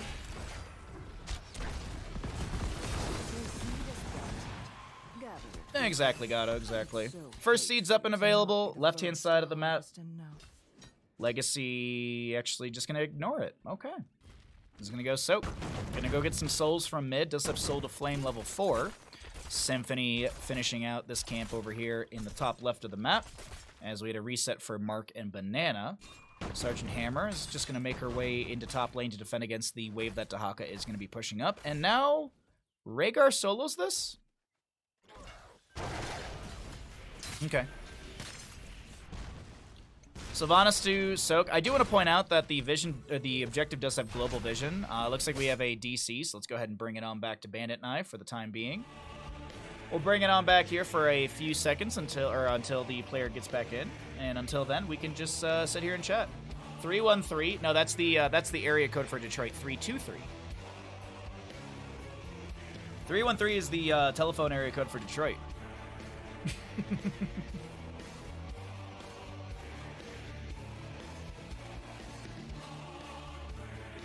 You kind of hate that you have to stream so early. You don't get to see as many friends doing art. Oh, I'm sorry. It's been a minute. How dare you say something wrong? Well, welcome to my life, hostile. Hey, what's up, Mixon? You can't say anything wrong. You say the wrong thing during CCL, and Twitch chat just sits there and bashes you for hours. Grubby says whatever he wants, and no one cares. No one bats an eye. You want to know why? It's because I'm a ginger. It's a fact. It's a fact. We all know this. We're in a pause right now for Garden of Terror. We're waiting for a player to reconnect, so until then, yes. Twitch chat will never forget. No, Twitch chat just chooses who they like and who they don't like, and then they just sit with that. That's the truth. That's the truth. I'm sure, like, you know, curated over a bunch of friends. I bet there's a bunch of people that came in here who are like, it's Bahamut, bye. Is that Hunter Orc? No. It was not Hunter Orc who DC'd.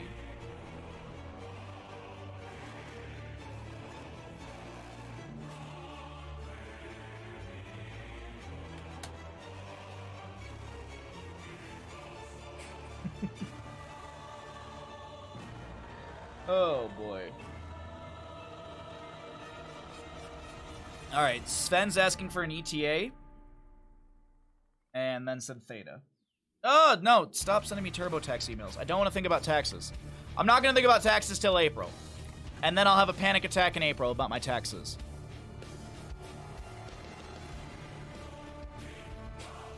I'm not looking forward to taxes. Oh, I'm not. Oh boy, oh boy. You know what? At least summer's around the corner, so things, you know, gas won't be so expensive. I just have to worry about electricity and water and trash.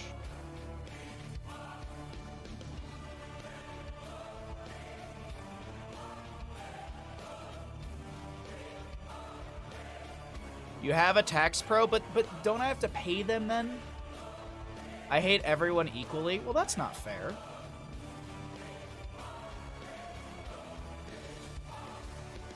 Squirrel! Squirrel! Yeah. I thought about hiring someone, but I was like, but I was thinking that I wouldn't be able to, because I would also have to pay my taxes, then pay them too. So it's like, money's tight. Money's real tight. Money's real tight.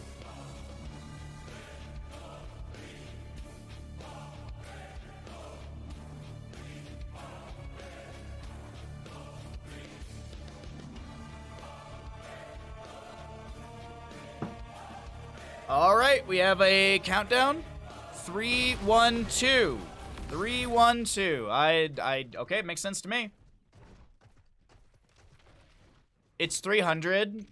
Use Inuit self-employed to do yours for years. Yeah, that's probably what I'm going to be doing. It's probably what I'm going to be doing. Oh god, I hate TurboTax, but I also use it.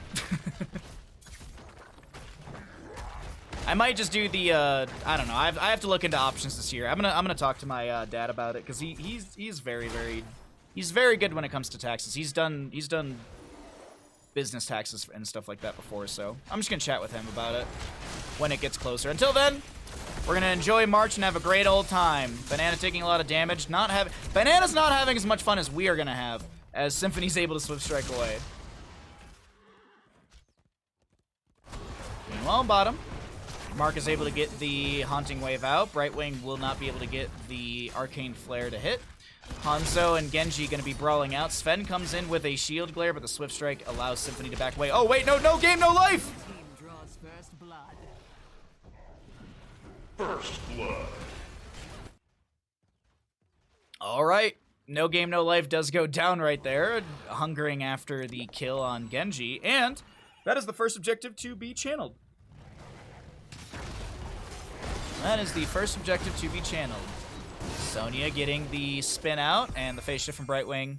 She's fine. Top lane to Hawk. I was watching Flyman trying to slowly push these waves, not trying to just trying to slow push the waves. Like, not, you saw him just sitting there for a while, just running in circles. I do kind of like that.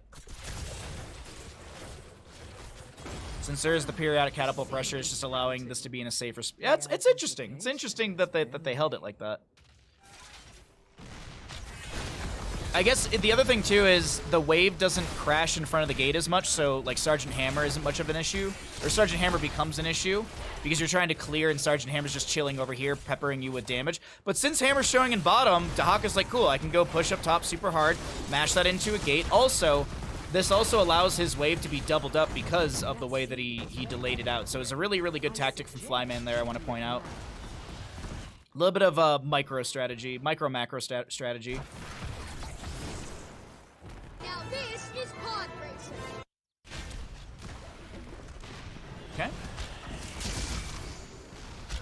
Phase shift from Brightwing over to the fight in top. Sonya pops Wrath of Berserker. Polymorph onto Symphony, who gets the Swift Strike back through the enemy. Sonya, she wants to keep this Wrath up, but Flyman wants to step in to get the delay onto Hunter Orc. Pops the Essence. Diablo has got full souls, and he's got his reduced consumption at 100. The Hawker brushed off into the flank back over here. Sergeant Hammer does have the self-cleanse in Siege, which will be used immediately. Lightning Breath from Diablo, Swift Strike, and X-Strike from Genji. And that's a solid double kill for our Cyber Ninja. And I think bottom lane fort should go down here.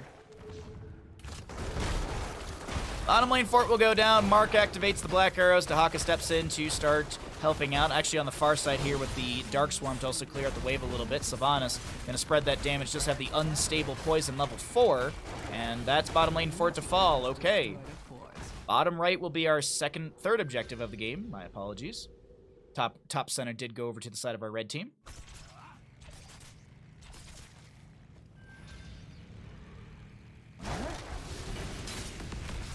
Looking good so far for the blue team once again. Once again, the blue team is maybe there's a stat in the EU in-houses for the Raven Court that blue team always wins or has a higher win percent. I know someone came in here and said something about NGS. Like there's a stat for NGS where it's like one side had was like a 5% advantage. Arrow goes a little wide of Banana right there. We have Dahaka clearing out the top lane as the Sergeant Hammer and Hover Siege tries to push up this Siege Giant into the fort. A little bit of extra damage from the Napalm Strikes. Flank from the Dahaka over here. That's going to be a spear from Sonya immediately. Dahaka has to burrow. Wailing Arrow from the Sylvanas will be thrown into this fight. Isolation from Dahaka misses the Sonya, but the drag, I think, did connect. Lightning Breath will finish out from Diablo and Sister Healing onto Mark as Sylvanas wants to chase in further. Symphony gets the Swift Strike out. Blue is behind in just about every metric but kills, no?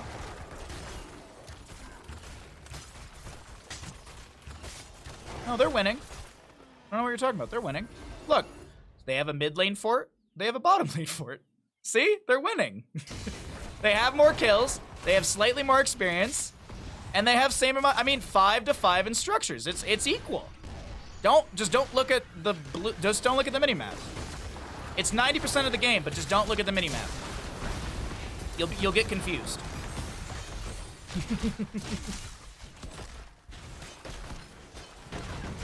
It's fine. It's fine.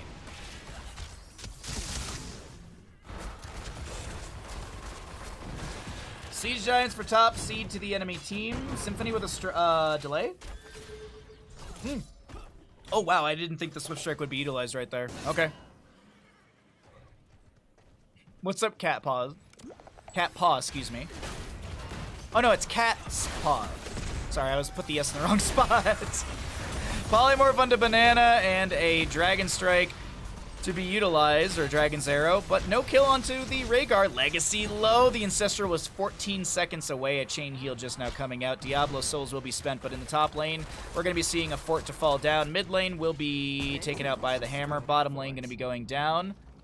Red team has destroyed a fort. It's fine. It's fine. It's fine. Siege Giants will take down the fort while Dahaka gets some of the wave. Haunting Wave from Sylvanas, not reactivated. I hope you're doing well today, Cats. Thanks for coming by the stream. I appreciate your support. By the way, if you did get raided over from Kier and you're wondering what's going on, we're doing a bunch of casting today for the EU in-houses.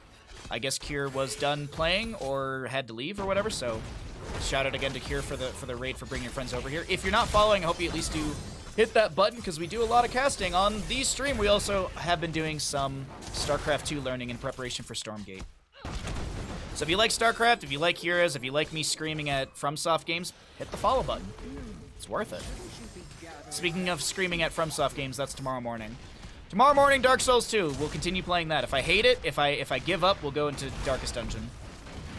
One delay from Diablo. The Dragon's Arrow will connect. Huge damage into Diablo. from those scatters as well, and this is going to be a double kill for the red team, starting to build momentum in this engagement, maybe even, oh yes, a Garden Terror as well. Just chilling? Well, thanks for chilling here, I appreciate it. Garden Terror top, mid, and bottom. Gonna be about 50% of the way through the wave, a little bit further back in bottom lane. That's alright. So, with Diablo and Rhaegar dead, no 16 talents here on the left-hand side, we will see what kind of defense our blue team can do. Genji goes into bottom lane to start clearing things out down there. Dahaka up in the top, but Sergeant Hammer with the hover siege is really starting to push in. Mark will try and take out the... Oh my god! A singular strike. Dear Lord. No game, no life with a redeeming combo right there. God dang.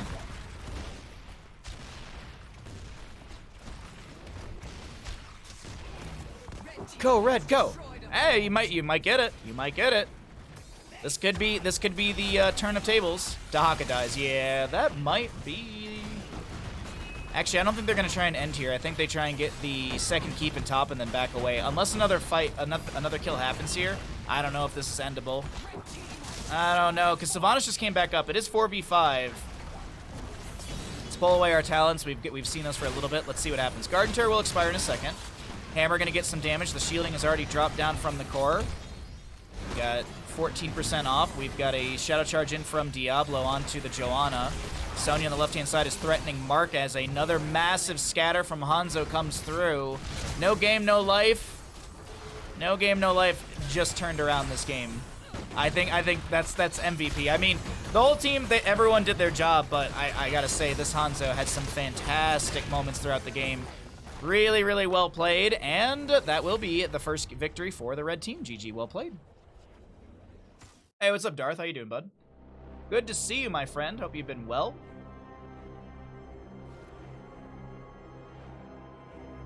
Thanks for swinging by the stream.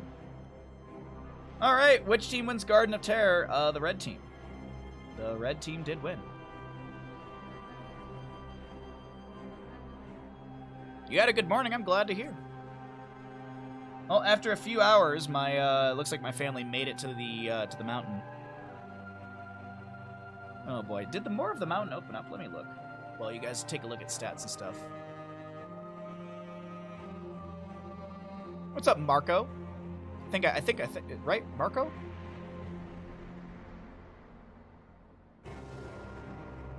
We're doing pretty good. Bandit got a bath yesterday. Oh man, Bandit is so silky soft. Oh, he smells so good.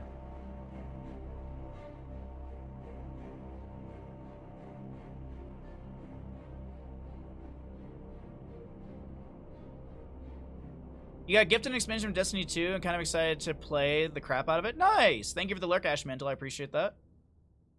That's what you wanted to hear, so glad you're fine. Oh, thank you so much, bud.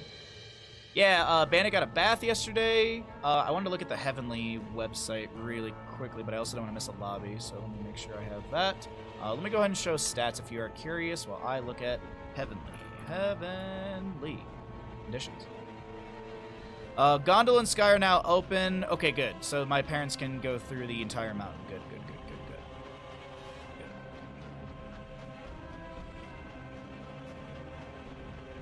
good. Oops. Alright, back to Bandit Night, and... I was in the living room earlier, and her, I think it was that someone... Alcohol. Yeah, someone was curated over, and some edgelords, I guess, came through with the raid. What was that? Dude, it's people on the internet, so they're just like they come in here and they say whatever they want to say, and if they don't get the attention that they like, they leave. It's the internet, man. I've had people literally come in here and just start swearing and like DM mods like being like, ban me. It's like, why? I've seen people in like Corsair and Elgato Discord who come in and post like Nazi stuff, and it's like, why? Asses are everywhere. Indeed, Nancy. How you doing today, friend? Hey, your birthday's right around the corner. Are you excited? You get viruses? Well, stop downloading all the RAM. Cats, stop using LimeWire. Do not download Do not download exe files when you're trying to find music, all right? Don't make the mistake I made when I was a kid, that we all made. We all made that mistake. It's like, oh man, I wanna get this mindless self-indulgence song, or I wanna get the Slayer song, or whatever. And then you get rainingblood.exe, and you're like, oh, I didn't know .exe was a music file. And then you click it, and then yeah. And then yeah. Let's update the score as well. I downloaded Dark Souls 2, only 1.2 megabytes. Yo, dude, that's awesome. That's awesome. I can't believe you found that.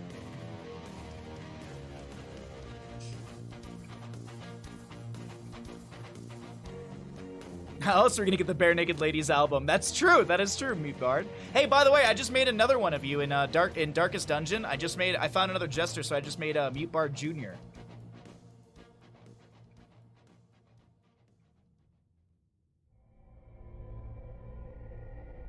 Oh no, Darth, like, that's how we watched Fooly Cooley. We watched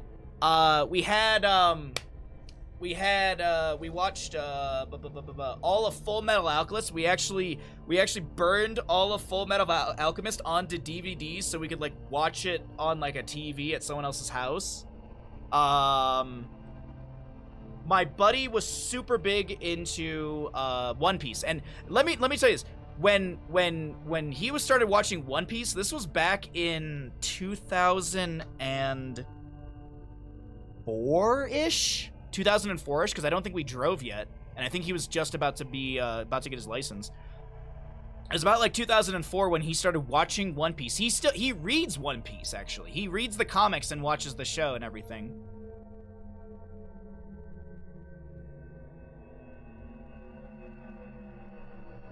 I was looking for Over the Hedge back in my school days. It was not well. Oh, no, you go back and you watch some things and you're like, holy crap, the animation on this. Wow. What's the there's a movie with like cows. What's the movie with cows? Like they made the design of the cow. I forget what Home on the Range? Is that it? Home on the Range? Like the animation for that's like super weird. You know what does hold up? Really weirdly? Shrek. There are some weird animation moments, but Shrek holds up really fucking good. I just rewatched it recently.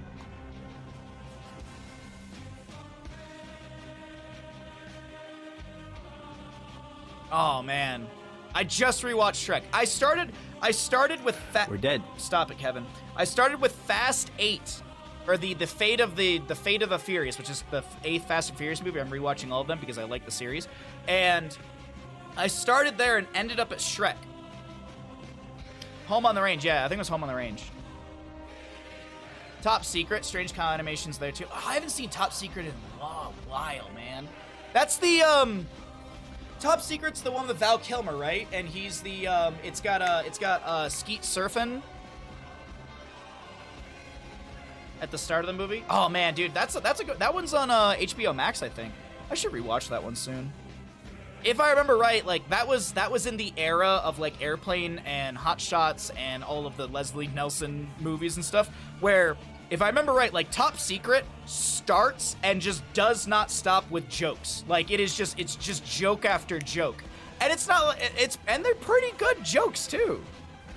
Not all of them hit, but I like the dinner party scene where there's like a famous what's the word? What's the opera singer? I guess opera singer, sure. There's like a famous opera singer at like some dinner, and they're like, "Oh, could you sing?" And Val Kilmer thinks his character is being asked, so he's. That movie's so good. Final Fantasy and the Jurassic Park were gold in the 90s. What is it? Was it Final Fantasy Advent Children, or what was that Final Fantasy movie? I think I saw that in theaters with my brother. It was like Final Fantasy, not Advent Children. Final Fantasy. What was that movie? We're going to Tomb. We can keep talking about movies and stuff. Making a tunnel from the base of the Germans. I need to rewatch Top Secret. I don't remember that. I remember like little bits of Top Secret, but like it all kind of fades away after like the dinner scene. I remember like the opening a little bit. Is it Spirits Within? What's up, John? How you doing today, bud? Feeling good? Welcome back, everyone. We're in the Ravencourt EU in-houses. We're doing some great casting. These games are live. And we're into our 4th map of the day. Thanks for hanging out. As I said before, if you're enjoying the stream and you're not following, at least hit the follow button.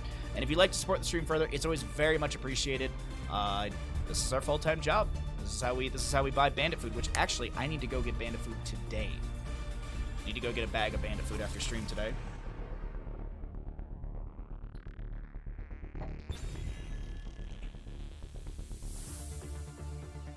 Oh, it was 2001. Yeah, because I remember my brother and I went and saw that in theaters. Just joining, we're talking about Final Fantasy. Yeah, we're talking about random stuff today. We've been on the topic of like manual cars, movies. Someone came in here and started calling me an alcoholic for whatever reason because I was talking about gin that I used to drink on Sundays early in the. I don't know. I love it. It's all over the place, man. I didn't even ban them. I want them to come back, and I want them to keep making a fool of themselves in chat. That's what I really want. Alrighty, a Blaze and something else to be banned away for our left-hand side. Lucio and Diablo. What are we going to get actually for this ban? Will it be a Joanna? Will it be a Junkrat? Okay. So the usual, kinda.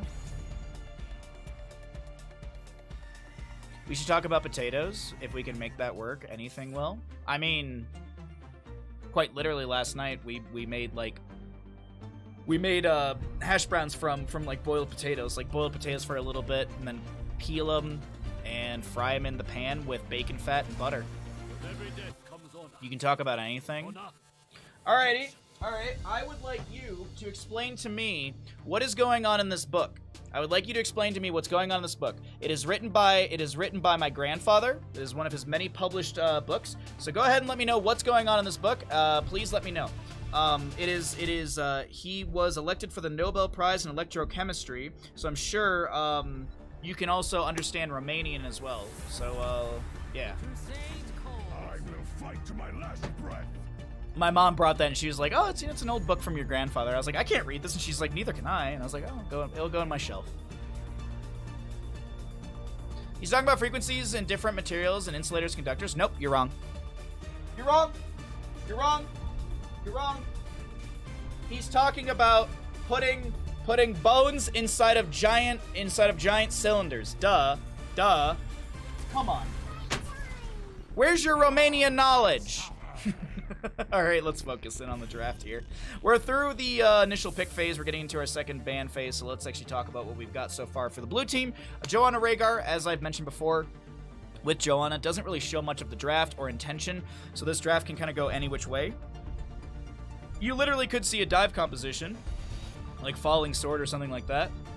Could see a Bloodlust composition. There's a lot of directions to go. Now, what I do want to point out is we're going to Tomb of the Spider Queen. We're going to Tomb of the Spider Queen, and I just want to point out that this right here, this is a beautiful setup for Cho'Gall. This is a beautiful setup for Cho'Gall. I mean, look at this. You've got Hanzo Brightwing, so that's great damage, as well as huge chunks of healing from Brightwing. Leo clears things easy. It's obviously a Cho'Gall. It's obviously a Cho'Gall. These players would never pick something that's actually useful. Though we do get a Joanna Rhaegar on the left-hand side. What will we pair with this? We still need Wave Clear. The Varian was banned away, which I'm curious about. Why is the Varian being banned away? He does have Shattering Throw into the Joanna. He also could use the Mortal Wound to the target of Ancestor Healing. Granted, of course, Shattering Throw and Mortal Wound are on the same talent, so you have to choose one over the other. I'm curious why the Varian ban. I am a little curious by that. Murky, you're out of your gourd. You're out of your absolute gourd, hostile.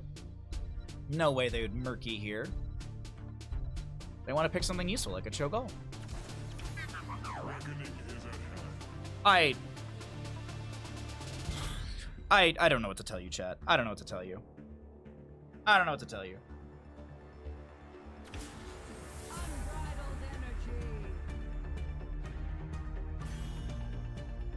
All right.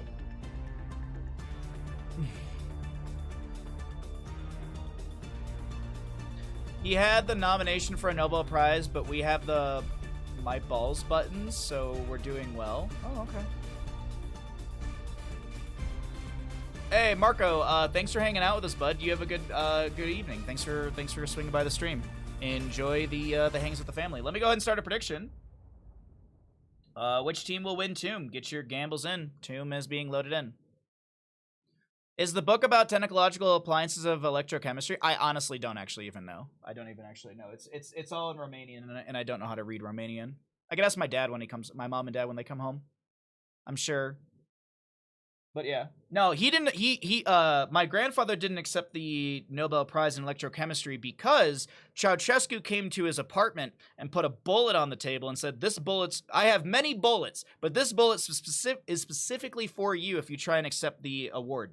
The reason being is that Ceausescu's wife, the horrible person that they are, stole the research from someone else and was claiming it as their own, and she was up for the same sort of prize. So Ceausescu came and threatened his life and said, if you try to accept, I will kill you and your family. But your family first. On the left-hand side, we have our blue team. We've got Banana on the Rhaegar, soaking on the Hogger, Flyman on the Joanna, sorry, Mark on the Kerrigan, and No Game No Life on the Sylvanas. To the right-hand side, we're looking at our red team. Gaff on the Probius. Yeah, you get your gambles in on that. Sven on the Hanzo. Masquerade to play the Tyrael. Stark on the... I'm sorry, why can I not read this model? That's Leoric. I don't know why that looks so weird to me. And Hunter Orc will be playing the Brightwing. You still have a solid 30 seconds or so to get your gambles in. Go ahead and do so. Sounds like a pleasant, patient, kind-hearted man. Y'all know what they did to Ceausescu and his wife, right? You know what happened after... you know how their life ended, right? It's...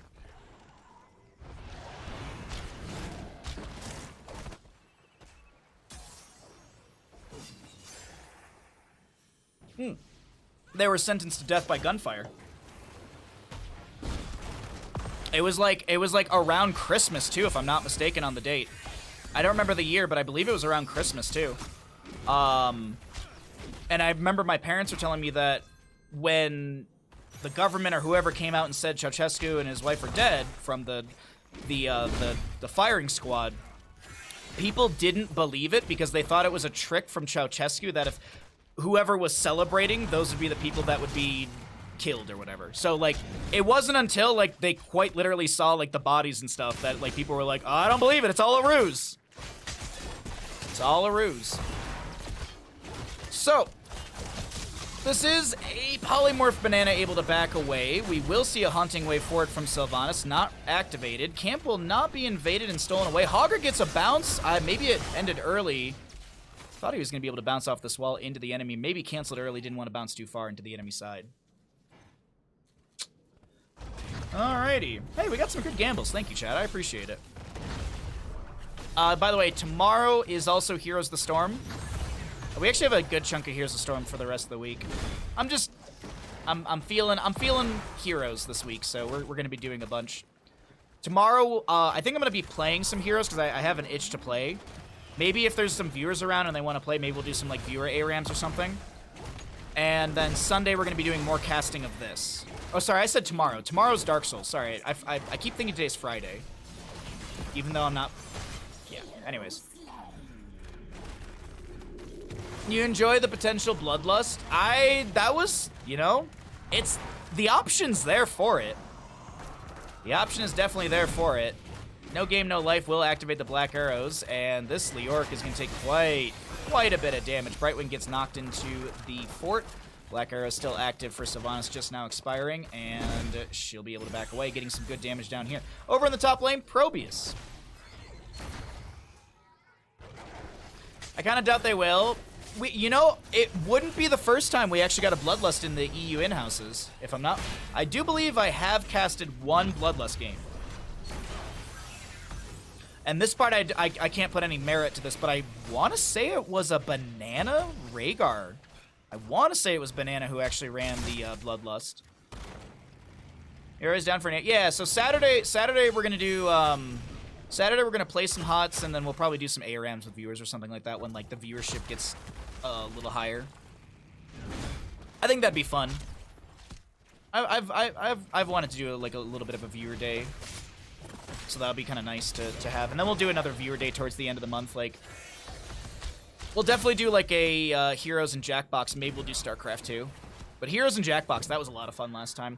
7-6 in our levels as the fight breaks out in bottom lane. Sven taking a whole lot of damage. The phase shift from Brightwing will not connect in time. Mark getting a little bit low from Masquerade and Stark. The shield glare from Joanna buys a small moment of reprieve, and I think actually that's enough for Stark to back away, though. No game, no life has no HP. Actually, I wouldn't say no, but doesn't have a whole lot. Hunter Orc is right there with a polymorph, and that'll be a kill onto Sylvanas. Hunter Orc might be even able to set up the second kill here. No, Flyman's got enough slow and control as Joanna to allow them to back away. Mark on the Kerrigan, making me a little nervous here.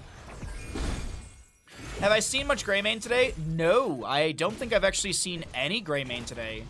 Correct me if I'm wrong, chat, but I don't think we've actually had a pick or a ban onto a Greymane whatsoever in the 4 games.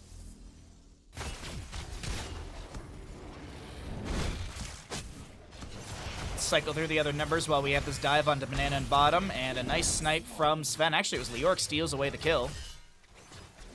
People sad, yeah.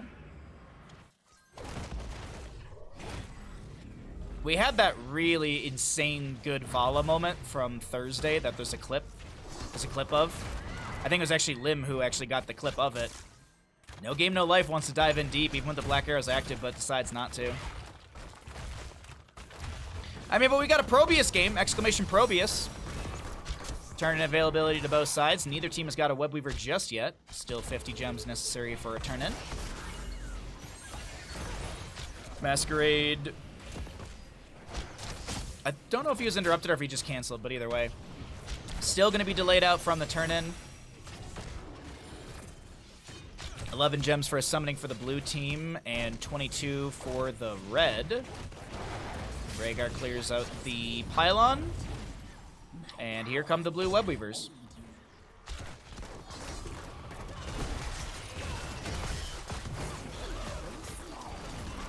Ooh, really good chase damage into the Leoric. Ultralisk does go out. Kerrigan should be able to ravage this. Yep. By the way, there's a new tier 2 emote that is I think it's this emote. And then I also have a tier 3 emote that's a thumbs up. We added in a beautiful thumbs up tier 3 alert. Or not alert, sorry. Emote.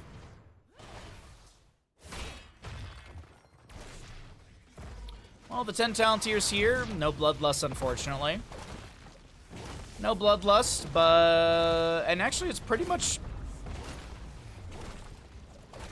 pretty standard across the board. Nothing really interesting. There you go, Hostile. Thank you. Man, that thumbs up is just beautiful, no? Haunting Wave in from No Game, No Life as the Black Arrow was activated, getting the lockdown onto the fort in the top lane as BRB Soaking will be able to back away. Pylon going to get slapped a couple times and the Black Arrows will expire. With the Webweavers finding quite a bit of value on this map. We've got 2 forts down, maybe a... Yeah, I was going to say, maybe a rush into this top lane when the enemy team is clearing out mid. But the map is very small. The rotations are easy to be had. 3 gems are necessary. 2 gems are necessary for the blue team.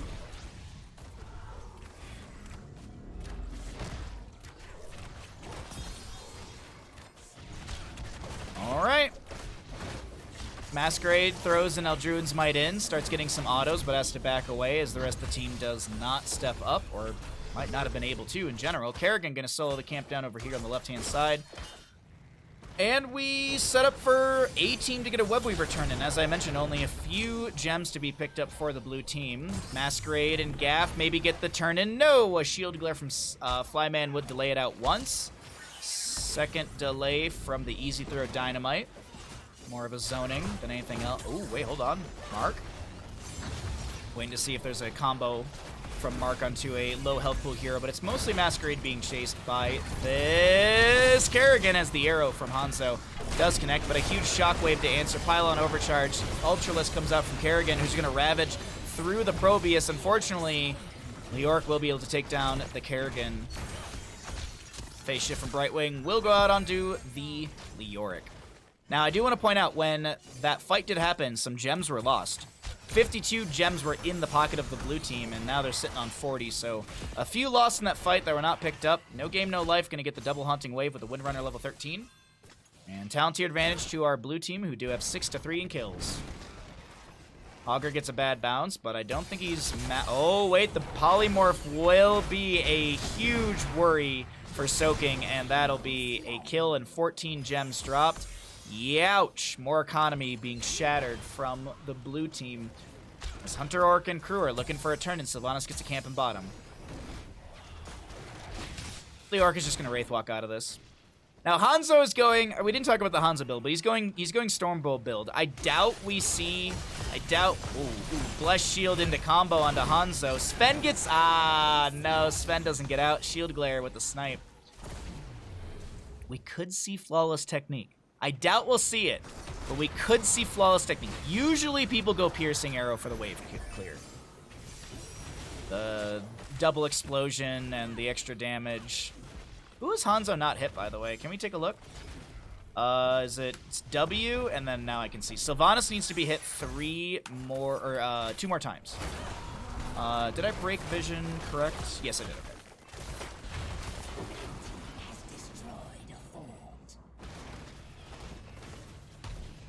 Shield battery. Pylon power field grants allied heroes 47 shields per second up to 187. And persists for 2 seconds after exiting the field. 15 to 13 in levels. The red webweavers will descend. This is the first webweaver phase, I think, for the red team, if I'm not mistaken.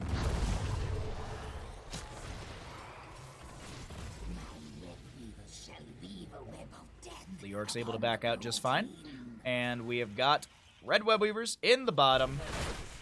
A little further back by the fort. Hogger and friends in mid to clear out. Hanzo poking with a scatter. Hogger gets a bounce, and he's able to disengage. Okay. Webweaver in bottom still pushing up. This is going to be a focus onto the mid lane for our red team. Flyman stepping up here. Going to tap well. Going to pre-tap. Going to get a lot of mana back for that. And step into the enemy Webweaver. Kerrigan getting some ravages into this as well. Quickly clear things out before any real damage happens to the fort. Top lane, Hogger gonna make something happen over there as Kerrigan pops the Chrysalis inside the Entomb from Leoric, and now Wailing Arrow as a response. The blue team is gonna try and find a counter kill, or excuse me, find some counter pressure. 16 talents here as well to our blue team. Pylon overcharge from the Probius, as I think the Protoss is out. Haunting Wave forward from Sylvanas. I think she already used the second wave from Windrunner. Red Webweaver in bottom lane does need to be cleared out, and it will be managed right here. I'm waiting for that Hanzo talent. I'm really waiting for that Hanzo talent, to be honest. I really want 16 for Hanzo. I want to see if he goes... I'm assuming it will be piercing, but I would love Flawless Technique. It'd be absolutely wild. It's just there's so much available damage from it.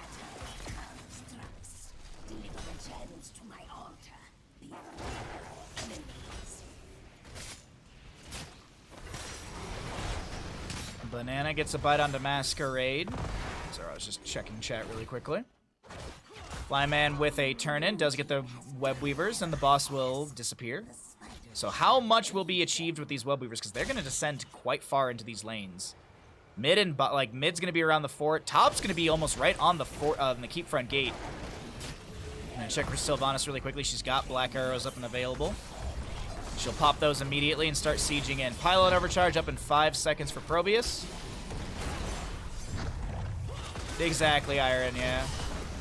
It's probably... Oh, Kerrigan goes too far forward and will go down. An arrow from Hanzo gets a double stun. Blessed Shield from Joanna to slow things down. A Wailing Arrow's response. Hogger spins in, and that's a shockwave into the enemy team. Probius to be traded for Kerrigan, a ZVP trade. As the Webweaver now makes it into this top lane, the keep is going to start falling. Leo on the flank over here. Hanzo did go piercing, of course, if you are wondering. I'm going to pull away the talents. Faster wave clear because of the double explosion. Better ingredients. Not Papa John's. But also Scatter gets extra bounce and stuff like that, so there's value. I just will always hope that one day someone will accidentally take Flawless Technique. One day someone will accidentally take it.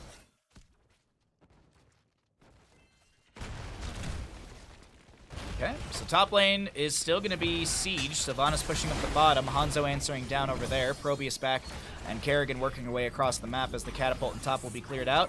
Sylvanas gets pressure onto Sven. Ooh, Masquerade's here. 69 gems on Masquerade. Do we get the other Haunting Wave? Yes, we do. No game, no life, still being chased by Hanzo. The Orc does go down at the top, and Probius chasing in. Will the Forsaken from Sylvanas, but it's not enough.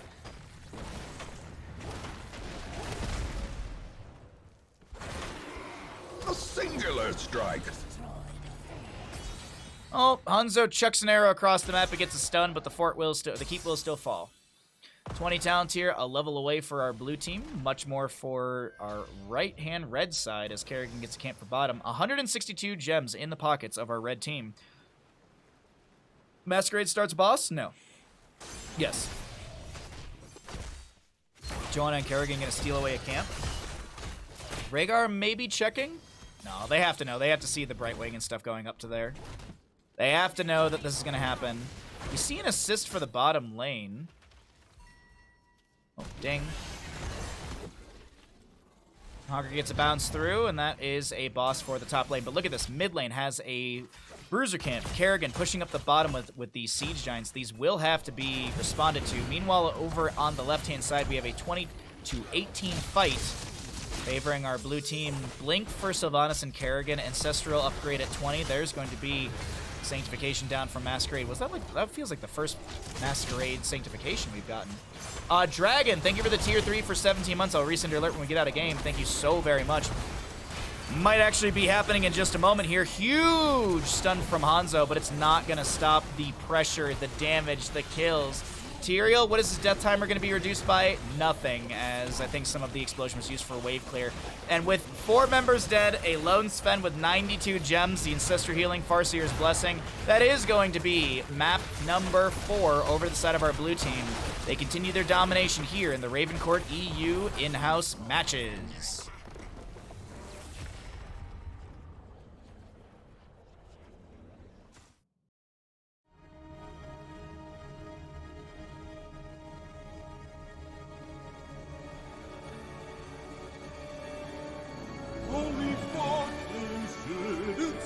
Tier 3 sub. Jesus Christ, what the fuck? Oh my fucking god, fucking Tier 3 sub. holy shit, what the fuck?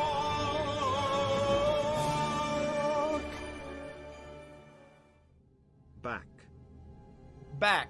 Dragon, thank you for the tier 3 for 17 freaking months. Thank you so much for your continued support. Thank you for also the tier 3. That's super duper generous of you. I really appreciate that. Thank you so very much. Ooh, is Fun's gonna be playing today? Does Open Division mean anything if you want to get into HGC 2025? Oh god, I wish.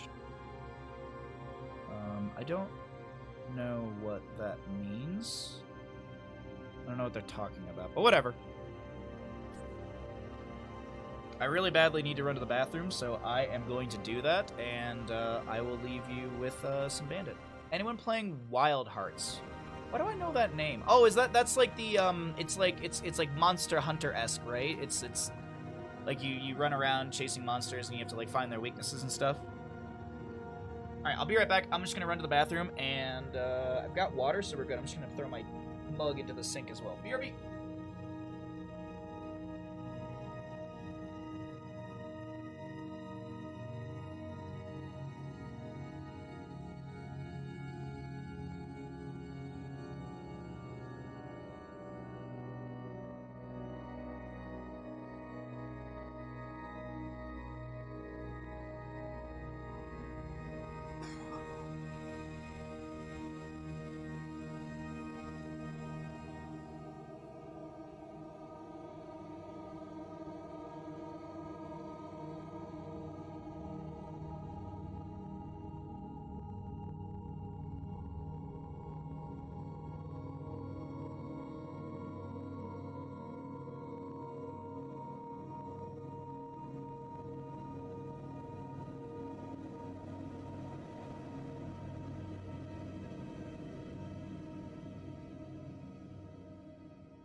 Alrighty. Okay. I am back. Sorry for the delay. Ah. I did not miss a lobby, which is good.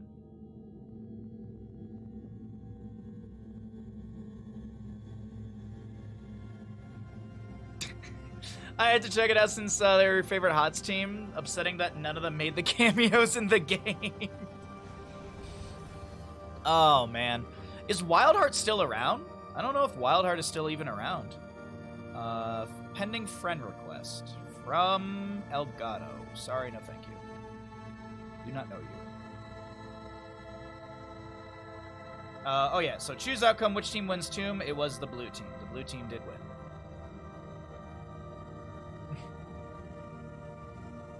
I don't think many of those organizations are around still. It was really funny to see how passionate and loving of the Heroes of the Storm community some of these orgs were, and then the moment CCL disappeared, they were just like, that was it. Like, they were just gone. Just bye. All right.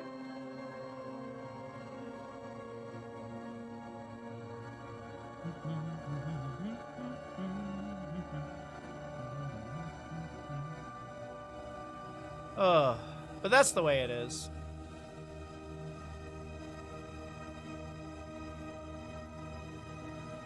They're underappreciated in their own time. I think Wildheart was probably my favorite org. Probably it was my favorite to root for. I was mostly just because like I had known Goon for so long, and when he was applying for CCL, like I vouched so hard. I kept saying I was like, if I have any say in any org that gets picked for CCL, I was like gun ho. I was like I would like Wildheart in. I vouched so goddamn hard consistently for them because I was like, Goon's my buddy, and I want to look out for someone I know. I mean, they looked out for me and invited us back in the oh god, I'm blanking. Not chair league. God dang it! What was the beer league again? Oh, what was the name of the beer league again? I'm blanking on it. What was it called? Bush League. Bush League. Like, I don't know. So that's a bummer. It's a bummer. It's a bummer. A lot of the things that happened, but now I know. Now I know.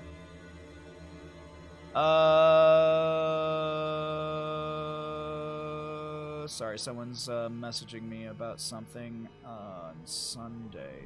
What am I doing on Sunday? I'm casting this. I will respond to that later.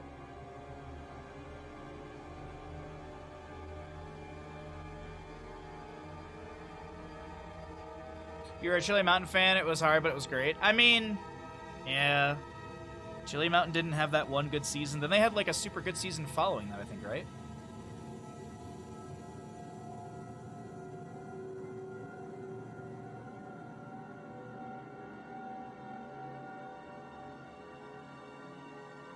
Seeing them on opposing teams was amazing. Oh, well, I mean, we're going to have more of these games. We're just waiting for players to get into a lobby.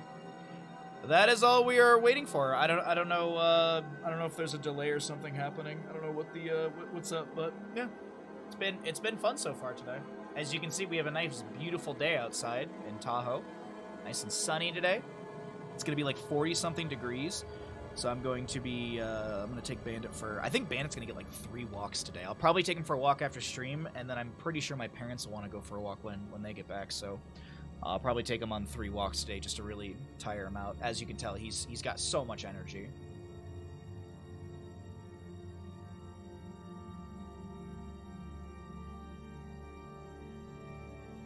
I think Masquerade is one of the few players in Heroes of the Storm that if I see them on Tyrael and I'm like, yes.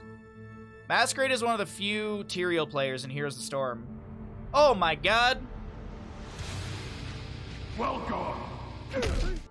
Crush, thank you for the raid, bud. Thank you so much. How was your stream today? I was quite literally watching you. You're on my other monitor again. I need to go find another stream to lurk in. Thank you for the raid. How was your stream? I saw you. Did you do Elden Ring this morning? Did you do Elden this? I saw you doing Hearthstone, But I don't know if he did Elden Ring. Oh, absolutely, Darth. Absolutely, I get you. I'm right there with you, Darth. I'm absolutely there with you.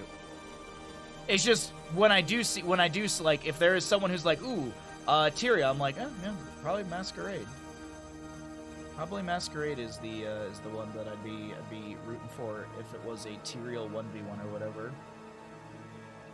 Oh, excuse me, sorry. I got decent sleep last night. Just waking up today was difficult.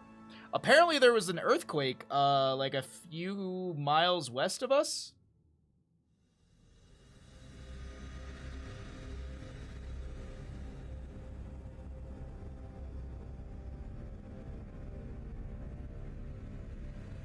Another big, healthy lurk today. Have fun with the stream. Hey, Rob Dog, thanks to lurk. I appreciate it. Hope you're doing well. Defeated Valiant Gargoyles today with a Star Scourge Grace. Oh, nice! Nice. So you got the level up to be able to wield it. Hell yeah, dude. Well, I hope you're having fun. Man, I'm looking forward to when I get to replay Elden Ring again. I'm so looking forward to it.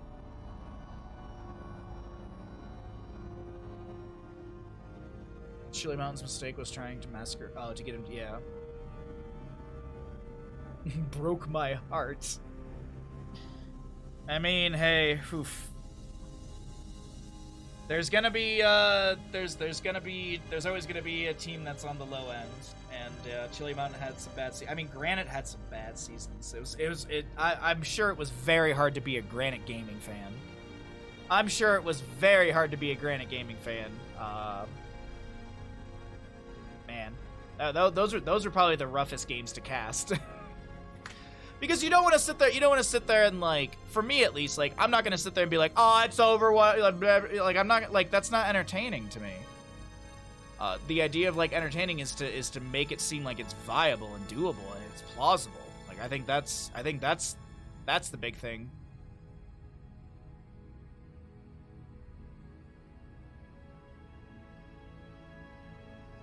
When Granite just decided not to play their match one day, they just lost me. Yeah, I was not too happy about that either.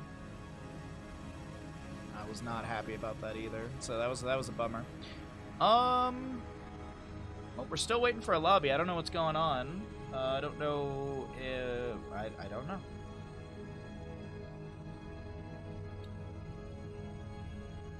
I do not know.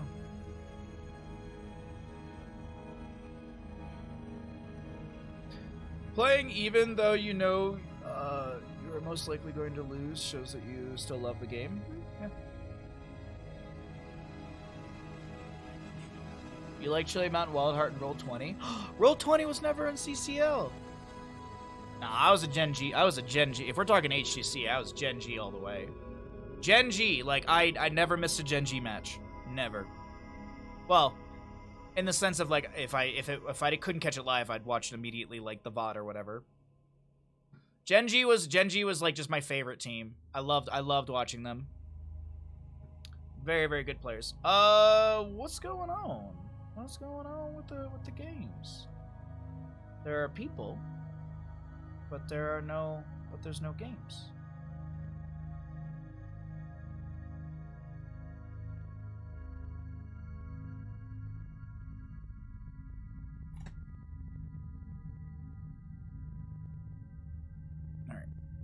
There we go. That way I can see lobbies and I can scroll through Twitter really quickly and see if there's anything. Oh, wait, what was that? I love watching Leftovers and Team Freedom. It was cool seeing most of the Freedom Boys come back from a couple seasons of CCL. Yeah, that was kind of cool, Hydra. Yeah.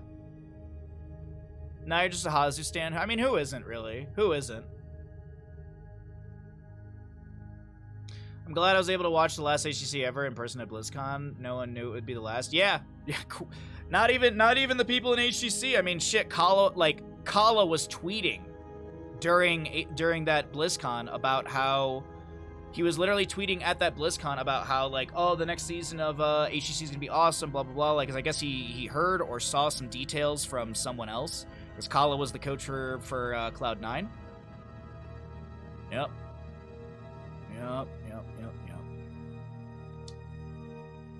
Oh, sad.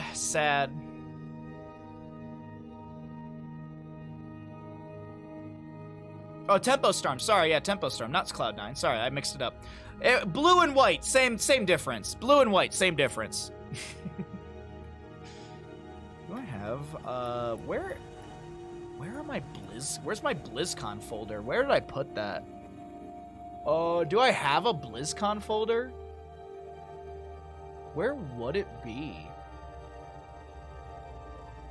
I'm trying to see, like, we're waiting for a lobby or something to happen here, so until then, might as well just talk about all this random stuff. Was it... My filing system is absolute dog shit. Well, it used to be.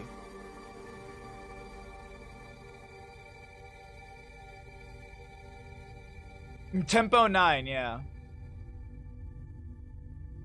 Yeah, there was the Tempo Storm. There was that Tempo Storm matchup on Volskaya Foundry where like everyone knew that they were done playing. They were done playing at that BlizzCon.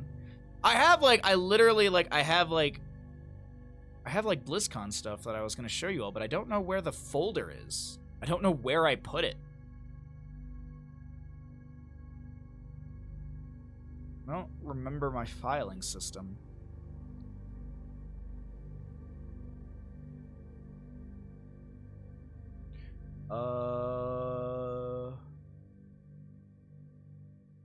That's Heroes Hype Stream Team.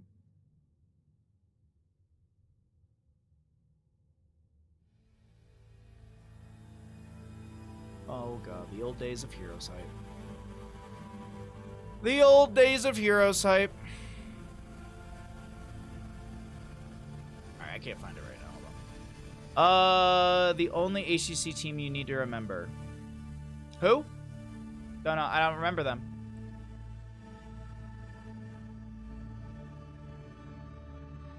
Question. I'd like to incorporate hopping into team comms in my streams for a brief moment in game. Have you done that? If so, how do you set that up? You want to incorporate hopping into team comms in your streams? I mean, that requires the players to be in a Discord channel that you can enter and exit. That is how we did it for CCL. I actually was the one who did. I moved everybody. Wow, for who? Forgetting who? I don't know who you're talking about. I remember Gen G. I don't know where I filed my old BlizzCon stuff. Maybe if I just search.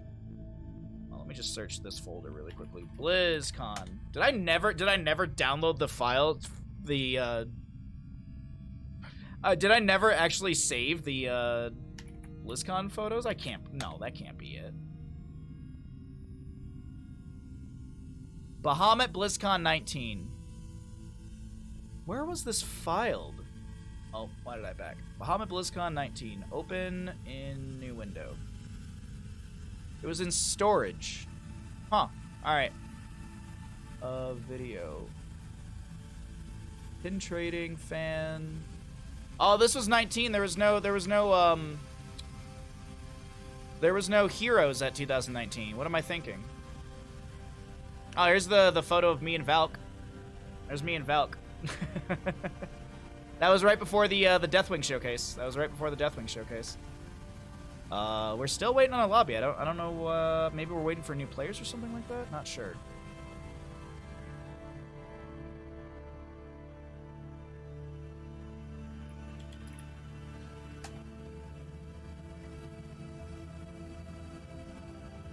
Oh, there's the Heroes meetup as well.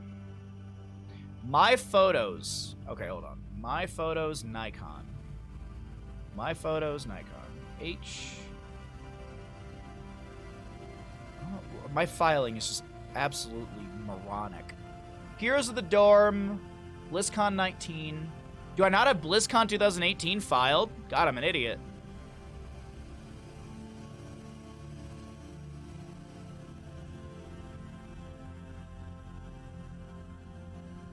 I thought you were gonna hop into comms for in-houses. What happened to that? I honestly, Hunter Orc, I literally remember every single time I finish doing a stream for these in-houses, I go, oh shit, I can jump into comms. I always forget, Hunter Orc. I honest to God always forget. I know I've literally been told that I can. I just forget. I just completely forget every single time. Hey, we got a lobby. As long as y'all keep it PG, I'll jump into comms. How about that, okay? Yeah, exactly. That's why I was like, yeah, that's also, you gotta be a little careful too, because I don't wanna jump in and someone's just screaming something and it's like, alright, cool, great, yay.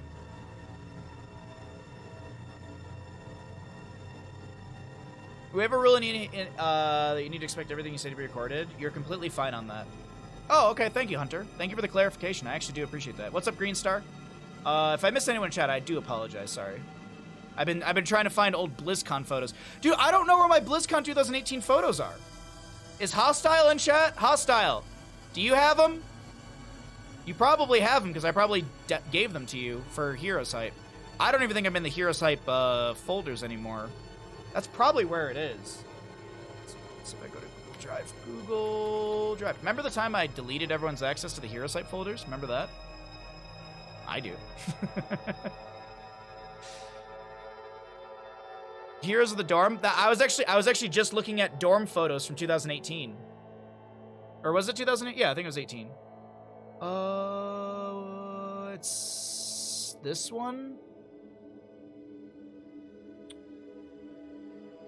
Shared with me. Okay, we'll do comms. We'll get in comms in this game. I promise. Season 3, Real Scale Legacy of the Void.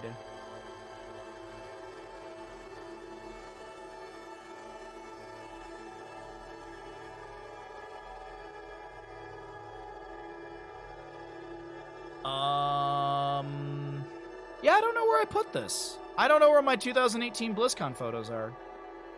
I just don't have any. But I have, like, literally a video. I was, like, front row when Genji was fighting Dignitas.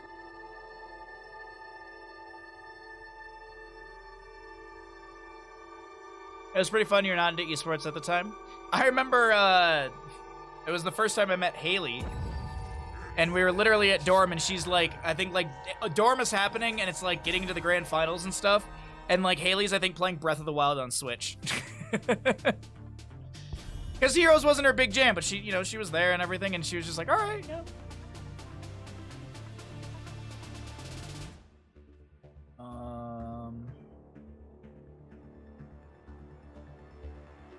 All right, so anyways, we're back. Welcome into the Ravencourt EU in-houses. My name is Bahamut. We are going to Infernal Shrines for our next map, and we're going to start things out with a Tracer Band. I have to dig through, man. I have to try and find... I gotta have the 2018 BlizzCon stuff somewhere. I don't know if you say I'm very into esports right now, but I'm here. I mean... Bandit's not super big into esports, but he's here. Alright, Kerrigan to be banned away. Let me excuse me, get rid of that message. And we will see a Tracer, maybe Lucio ban. Kerrigan's already gone, so we won't be able to have any sort of uniqueness with her. Maybe, are we getting into the weeds with some of these drafts? Are we going to start getting into interesting bans and picks? Nah, Hogger will be banned away. Makes sense for a map like Infernal Shrines. I'm really here for the vibes. You're not here for Bandit? Just the vibes? Well, I hope the vibes are immaculate. Cho'Gall or go home? I mean, they are home, so I guess... I don't think anyone's going to pick Cho'Gall. I don't think anyone personally is going to pick Cho'Gall. That's just me, though. That's just me, though. I don't think anyone will be going for that. As we get into our first pick from our blue side, what are we going to get for Infernal Shrines? Blaze was banned away. Lucio's up. We haven't seen any Lucio as of late, or we haven't seen much Lucio because it's usually just banned away within the first phase. So maybe there'll be a priority. Nah, it's Genji. First pick Murky. It's the Bandit Baja combo platter of vibes. We are a charcuterie board of vibes. All right. First two picks, sorry, from our red team. Will they go into the Lucio for themselves? Diablo is going to be the first pick, and the Brightwing with it as well. Okay. All right. I wonder if there's a consideration to go into like an early Garrosh, like you go Lucio Garrosh early on, so you don't have the Garrosh banned away, because Diablo wants to initiate, and the Skeletal Defenders do not get targeted by the Garrosh throw, so we could see an early Garrosh here, or it could just be banned away later on. We'll have to see. Malthael to be grabbed, and a Joanna. Okay. All right. My Lucio priority is just non-existent, which is kind of surprising. I like watching Heroes, but I don't really watch it outside of this channel. Oh, Ton, thank you so much. That's actually really, that's a very nice compliment. I'm glad that I'm entertaining enough for Nano-boosted Malthael. Nano-boosted Tormented Souls Malthael. All right. Hey, I like the heads-up ban. I like the heads-up ban. Oh, that's really nice of all of you. Thank you, seriously. I appreciate it. I really do appreciate the support. I wouldn't be able to do this without all of you. I'd have to go get a job and not stream. Oh. I don't want to go back to working in engineering or construction. I like streaming. I want to do this forever. I was gonna laser myself a car cattery board. Now it makes me want to design another charcuterie board. Oh, there you go. You got ideas. Thank you again for the mug, by the way, Gato. Absolutely love it. It makes me giggle. So, we are through the ban phase. The Sylvanas was banned out on the left-hand side. There was the Ana, as I already mentioned. We have a Diablo, Brightwing, Leoric, and a Hanzo. Once again, the last pick will be able to flex over here on the right-hand side. We could see a Sergeant Hammer. We could actually see a Sergeant Hammer. What are we going to get, though, from our blue side to wrap things up? Gonna need a healer. The Lucio, as I've been hounding, is still up and available. High 5 with Mixing Fire level 20 can be huge for healing reduction. And it's going to be Anduin instead to get rid of, or it's going to be the Yoink potential. There's actually the Sergeant Hammer for the blue team. Okay.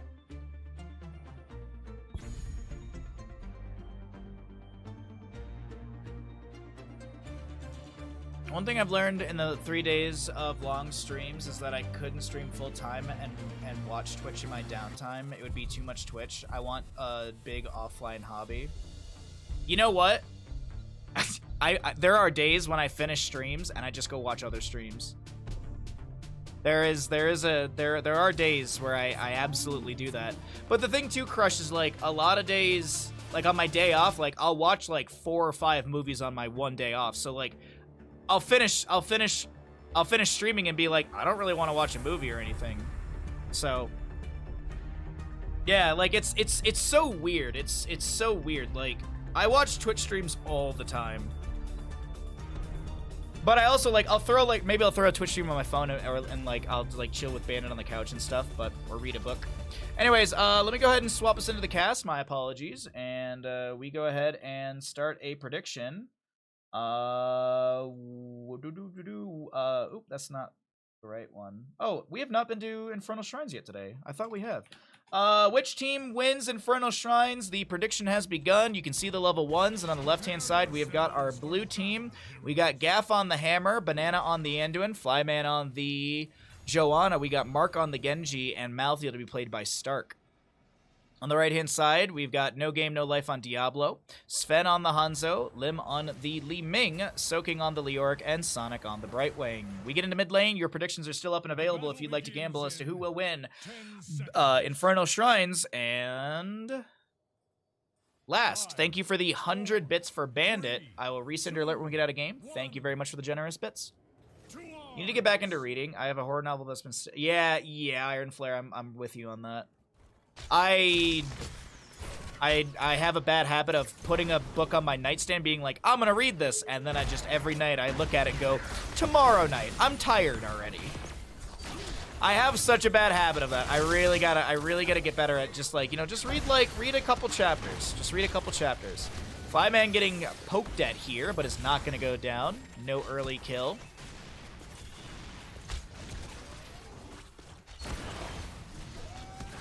Gonna be ooh, good combo from Li Ming into Hammer, chunking a little bit right there. Anduin forced to use some cooldowns to heal that back. Oh, Mark, I don't know if Mark's purposely trying to angle for a shadow charge into the wall. Maybe Diablo was on cooldown at that point or something, and Mark was just cooldown counting, playing aggressive against the Diablo positionally. Your predictions are still up if anyone would like to gamble, by the way. Malthael putting pressure onto Soaking in the top. Stark can be doing just fine up there.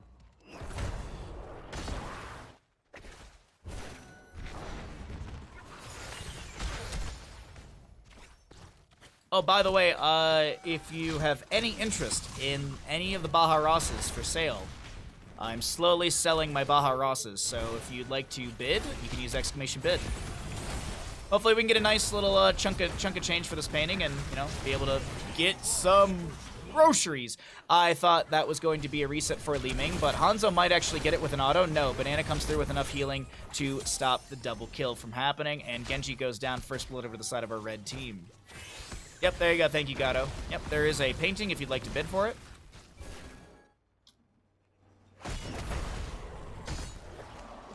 Speaking of paint, I gotta figure out when we're doing Baja Ross this month. It's gonna be all after my family leaves, so we'll just be having pretty much normal streams until my family leaves on the 11th.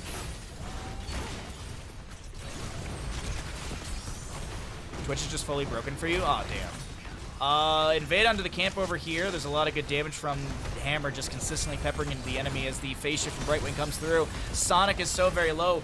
Mark steps in as well to get a couple shurikens. Diablo gets a shadow charge onto Malthael here. That Malthael gets sniped by the Hanzo with a singular strike. Just want to see if Hanzo's got the range already. Yeah, he's got the range. That's how he was able to get that extra poke. I was like, that Stormbow shot out real far, and it makes sense because, well, the range has already been increased for Sven, hitting every enemy hero at least once.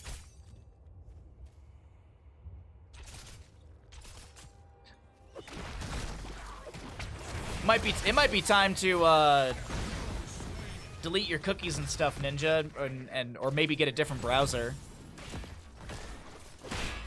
or just, you know, all technology is failing because we're just firing everyone who manages the technology that we use on a daily basis.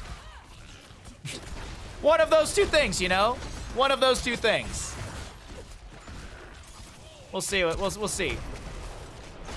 Diablo, anchoring in the bush, finds a shadow charge onto the Malthael, who immediately just applies pressure right back, and this is going to be first objective phase looking good to our blue team. Li Ming with a combo over the wall. Genji will be chunked to 50%. Hammer's going to be shadow charged into, but is going to be able to self-cleanse that with the level 4 siege tactics. Soaking gets away with the phase shift of Brightwing. Hanzo is done with level 1. Wow. Hanzo has got all the hits, all the extra damage. Genji tries to jump in the backline to get a kill. It's 32-30 in the Skeletal Defenders, rising rapidly to our blue team. Hammer getting some great splash. Soaking gets killed by Malthael, who needs to back out of here. No mana, no HP. Lim wants the combo. Can Stark get the sidestep? Able to avoid? No! The Arcane Orb will not be avoided. Diablo gets a shadow charge onto this Joanna as the Mortar Arcane, excuse me, in bot mid lane. God dang it. Arcane in mid lane gonna be stepping on in. Team comms? No. The rule I had in CCL is you typically want to aim for team comms post level 10. Pre-level 10 comms are absolutely fine. It's just they're not as good as post 10 because you don't have the heroic value. It's just the heroics add a layer to the comms. We've listened to them before when it's early game, and there's not a ton. It's usually just a lot of micro macro decisions.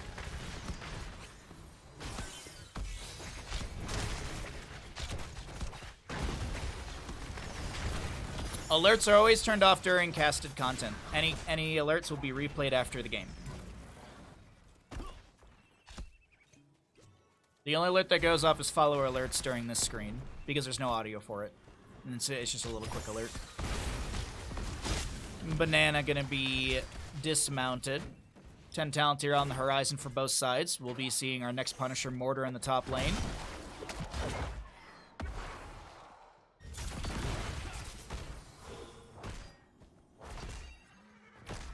Okay.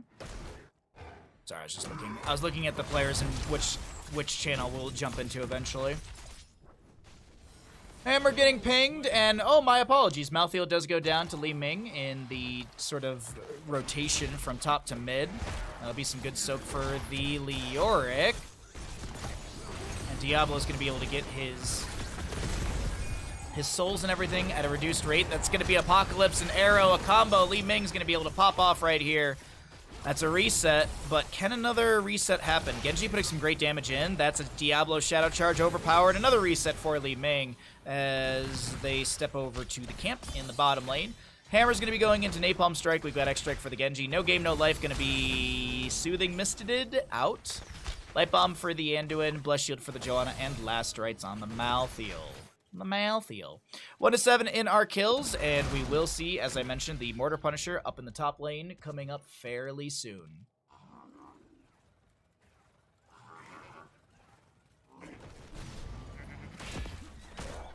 Don't come into my stream asking for subs. That's weird. Don't do that. That's just weird. I'm not a fan of that. Joanna does check the bush, see if there's anyone there. I might have actually been able to get a little bit of vision onto the camp as well. Hammer going to be starting to step up over here. So as I mentioned, now we're getting ready for our next objective. Let's go ahead and listen into the comms of... where are we going to go? Let's go into our blue team.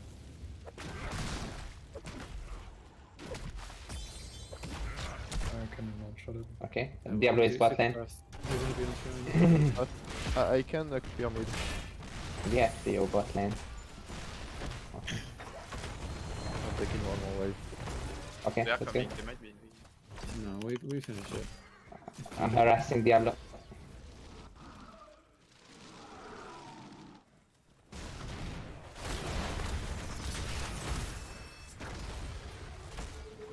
I think we're way stronger this time. So we should, Yeah, but 20 left, yeah. maybe we get a hit season? I got the job. We can maybe have Leo. Light one. Maybe it's a bit greedy soon. This guy has a glow piece and stuff here. I'm fine with Leo's probably dead on him. Arrow. I'm fine. There's still the A4.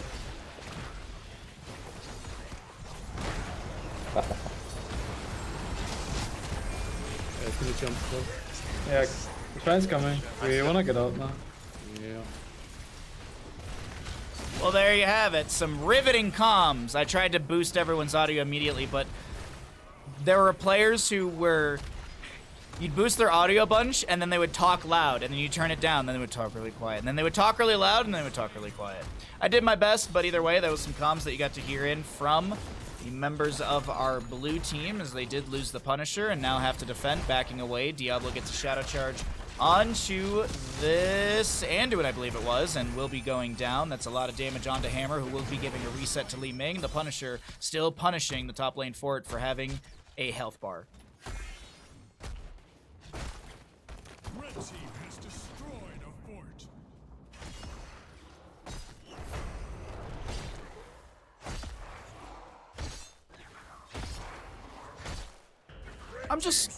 Why come into my stream and ask the exact same question every fucking time? Just stop. Just stop, dude. Just stop.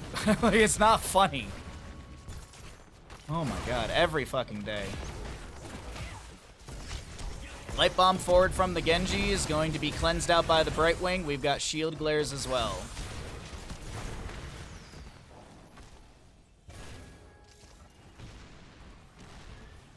The shield glare. Alright, 2 to 10 in our kills. Let's get back into this as the Apocalypse from Diablo will be utilized onto Malthael. We've got a Dragon's Arrow connecting onto 2, but there's no follow-up either. And Gaff is going to be able to boost away. What's up, Radiance? How you doing today? Hope you're having a great Thursday. Hope we're all having a great day. Thanks for hanging out for the games. I appreciate it.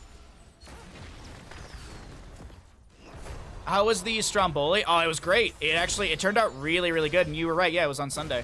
It was, the Stromboli turned out super duper good. I ate it for dinner the next day. I just cut it into small slices and heated it up in the oven. So it was kind of like toasty as well. Oh, it was delicious. It was Stromborific. Yes. I don't know. Okay, Last Rites. Tries. Wait, does it get the stack? Did it actually get the stack there? I think it did. I wasn't looking at the Malthael Last Rite stacking, but I do think that was enough time. Because how long is it? It's within 2 seconds of their death. Man, it's hard to count 2 seconds in Here's the Storm. Oh, I'm doing all right. I'm doing all right. My family's visiting me right now, so they're out skiing today. They, I kept telling them last night. I was like, you guys got to get up early and get first chair, and they're like, no, we'll get up and we'll go when we want. And I was like, I'm telling you, it's gonna be busy. You want to go early? They call me an hour after they leave, and they were like, oh, we haven't been able to get on the mountain, blah blah blah. And I was just like, I hate telling people I told you so, but I was like, this is why I was telling you last night. Like, you gotta get up early. It's like the first good day we've had in Tahoe that hasn't been in a storm and stuff, and it's like the first super sunny, beautiful day. So I should just communicate better. Honestly, I should just say these things, but it's life. It's life. Stromboli is just a meat-based cannoli. I disagree with you. Oh, what? What? Because, like, a cannoli... Wait, what? Sorry, just... That statement threw me for such a loop.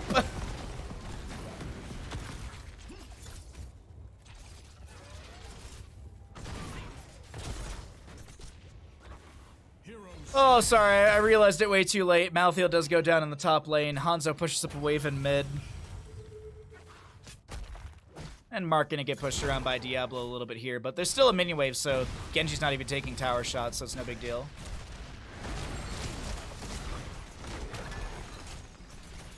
A taquito is a meat-based cannoli. See, I would agree with you on that, sure. That's more realistic to me. Flyman low getting sniped by Hanzo, X-Strike from the Genji. Light bomb from Anduin, and Anduin goes down. Mark will be taken out. Phase shift from Brightwing, trying to chase onto Hammer. Diablo shadow charges onto a minion to try and get the overpower range, but can't do it. Oh man, taquitos would be great. My dad and I, I definitely know I'm my parents' kid because like literally they showed up. We were walking yesterday. And we got into the conversation of tacos. And my dad and I talked about tacos on the walk yesterday for like 10 minutes. Because there's a place in town where you can get lingua, and then we started talking, because I was also talking about how it started with the whole conversation of them eating cow brain back in communism, because, you know, if that's what you were given by the state, that's what you ate. My dad, like, literally, he was just like, when I was like, oh yeah, like, I tell people in my stream that you ate cow brain, he's like, oh man, oh, I love cow brain. And then we got in the conversation of lingua, and I was like, I don't think I've ever taken him to there's a really good Mexican restaurant here that has lingua, and it's considered, like, the best in town. I've tried it. It's just not for me. I'm not a fan of it. I'm an El Pastor man. Red team's Punisher has been slain.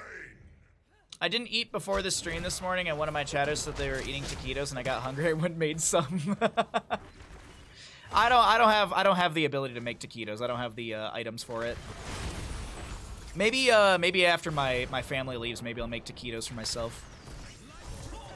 Nice blink away from the Li Ming here to avoid. God, the.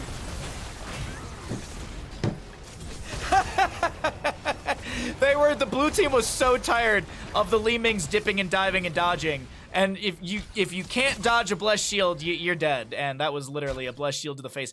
Also, Li Ming's death, like screech, yell, whatever you want to call it, always makes me laugh so hard. I don't know why. Crappy microwave ones. Hey, those are still good too.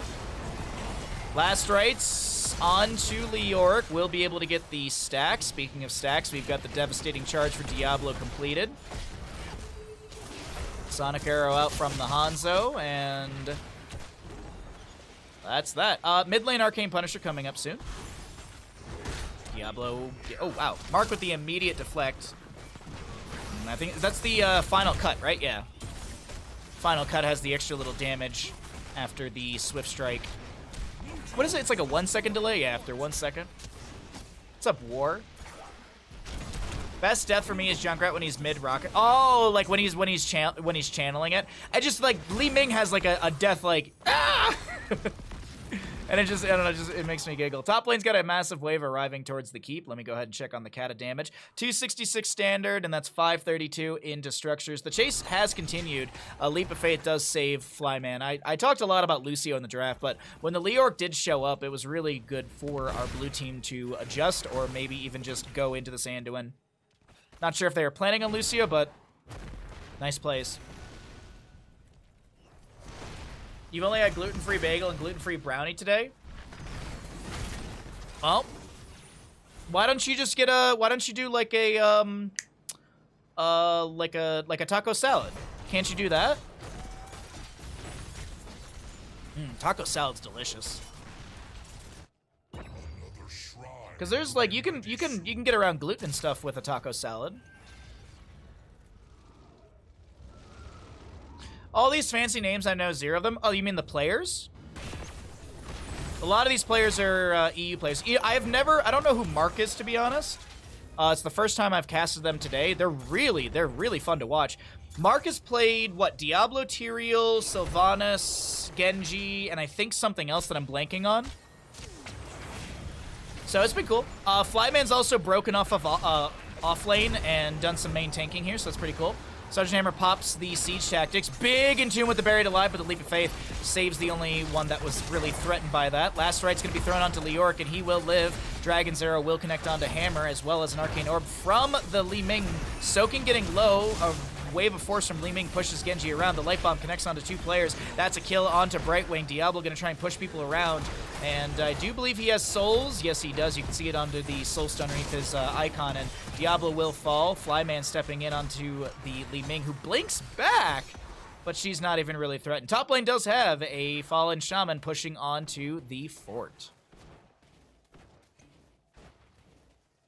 Anytime. Oh, corn tortillas. Okay, that makes sense. Yeah. Then go get tacos. Just most taquitos are with corn tortilla, no? I guess you can get them with flour, but I feel like the standard, if you get like a frozen thing of it, it's just they're in corn. Wave of Force and such with the repulsion level 20 to push people around, but this is a frozen Punisher. Arcane Punisher. I don't know why I've gotten all the Punishers wrong today. 410 damage from the Punisher right now. This big boy is going to be pulled towards bottom lane. Will the lad continue? No, he's going to be making his way towards court. Now, have the blue team put enough pressure to be able to end here. That's a Leap of Faith from Anduin. Hanzo gets a good stun onto 2. Diablo is going to be stunned out as well. The Punisher being pulled around down to 69%. Well, it was at 69%. Close enough. Leoric with a Wraith walk out. Going to try and start taking down this Punisher as the core shielding has fallen, and so will some of the HP. Actually, a lot of the HP on this, and I do think with Leoric falling, I think there's enough damage, especially Sergeant Hammer still just getting damage in. The Punisher creating harassment, and the GG well played is called. Map number 5 of the day goes over the side of our blue team. They continue the winning streak. The food names? Oh! Stromboli, calzone, taquito, so none of these are, none of that is a meal I actually know. So a calzone is basically a pizza folded in half, and a stromboli is, it doesn't typically need to be, but it's usually like deli meats. Usually do like a lot of like spicy meats, like pepperoni, like calabrese.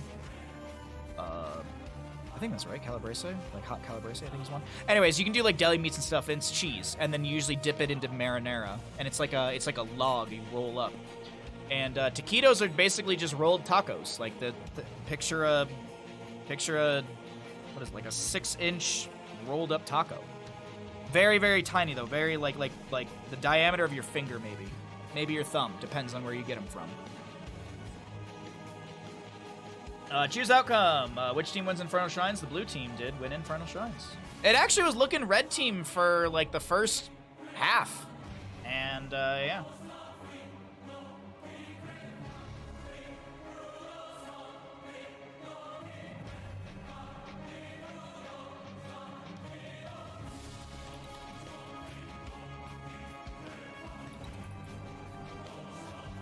Discord died? Hammer. Dude, that hammer late game soaking. That hammer gotcha. Dude, sucking at something is the first step towards being sort of good at something. This is for bandits. Oh, okay.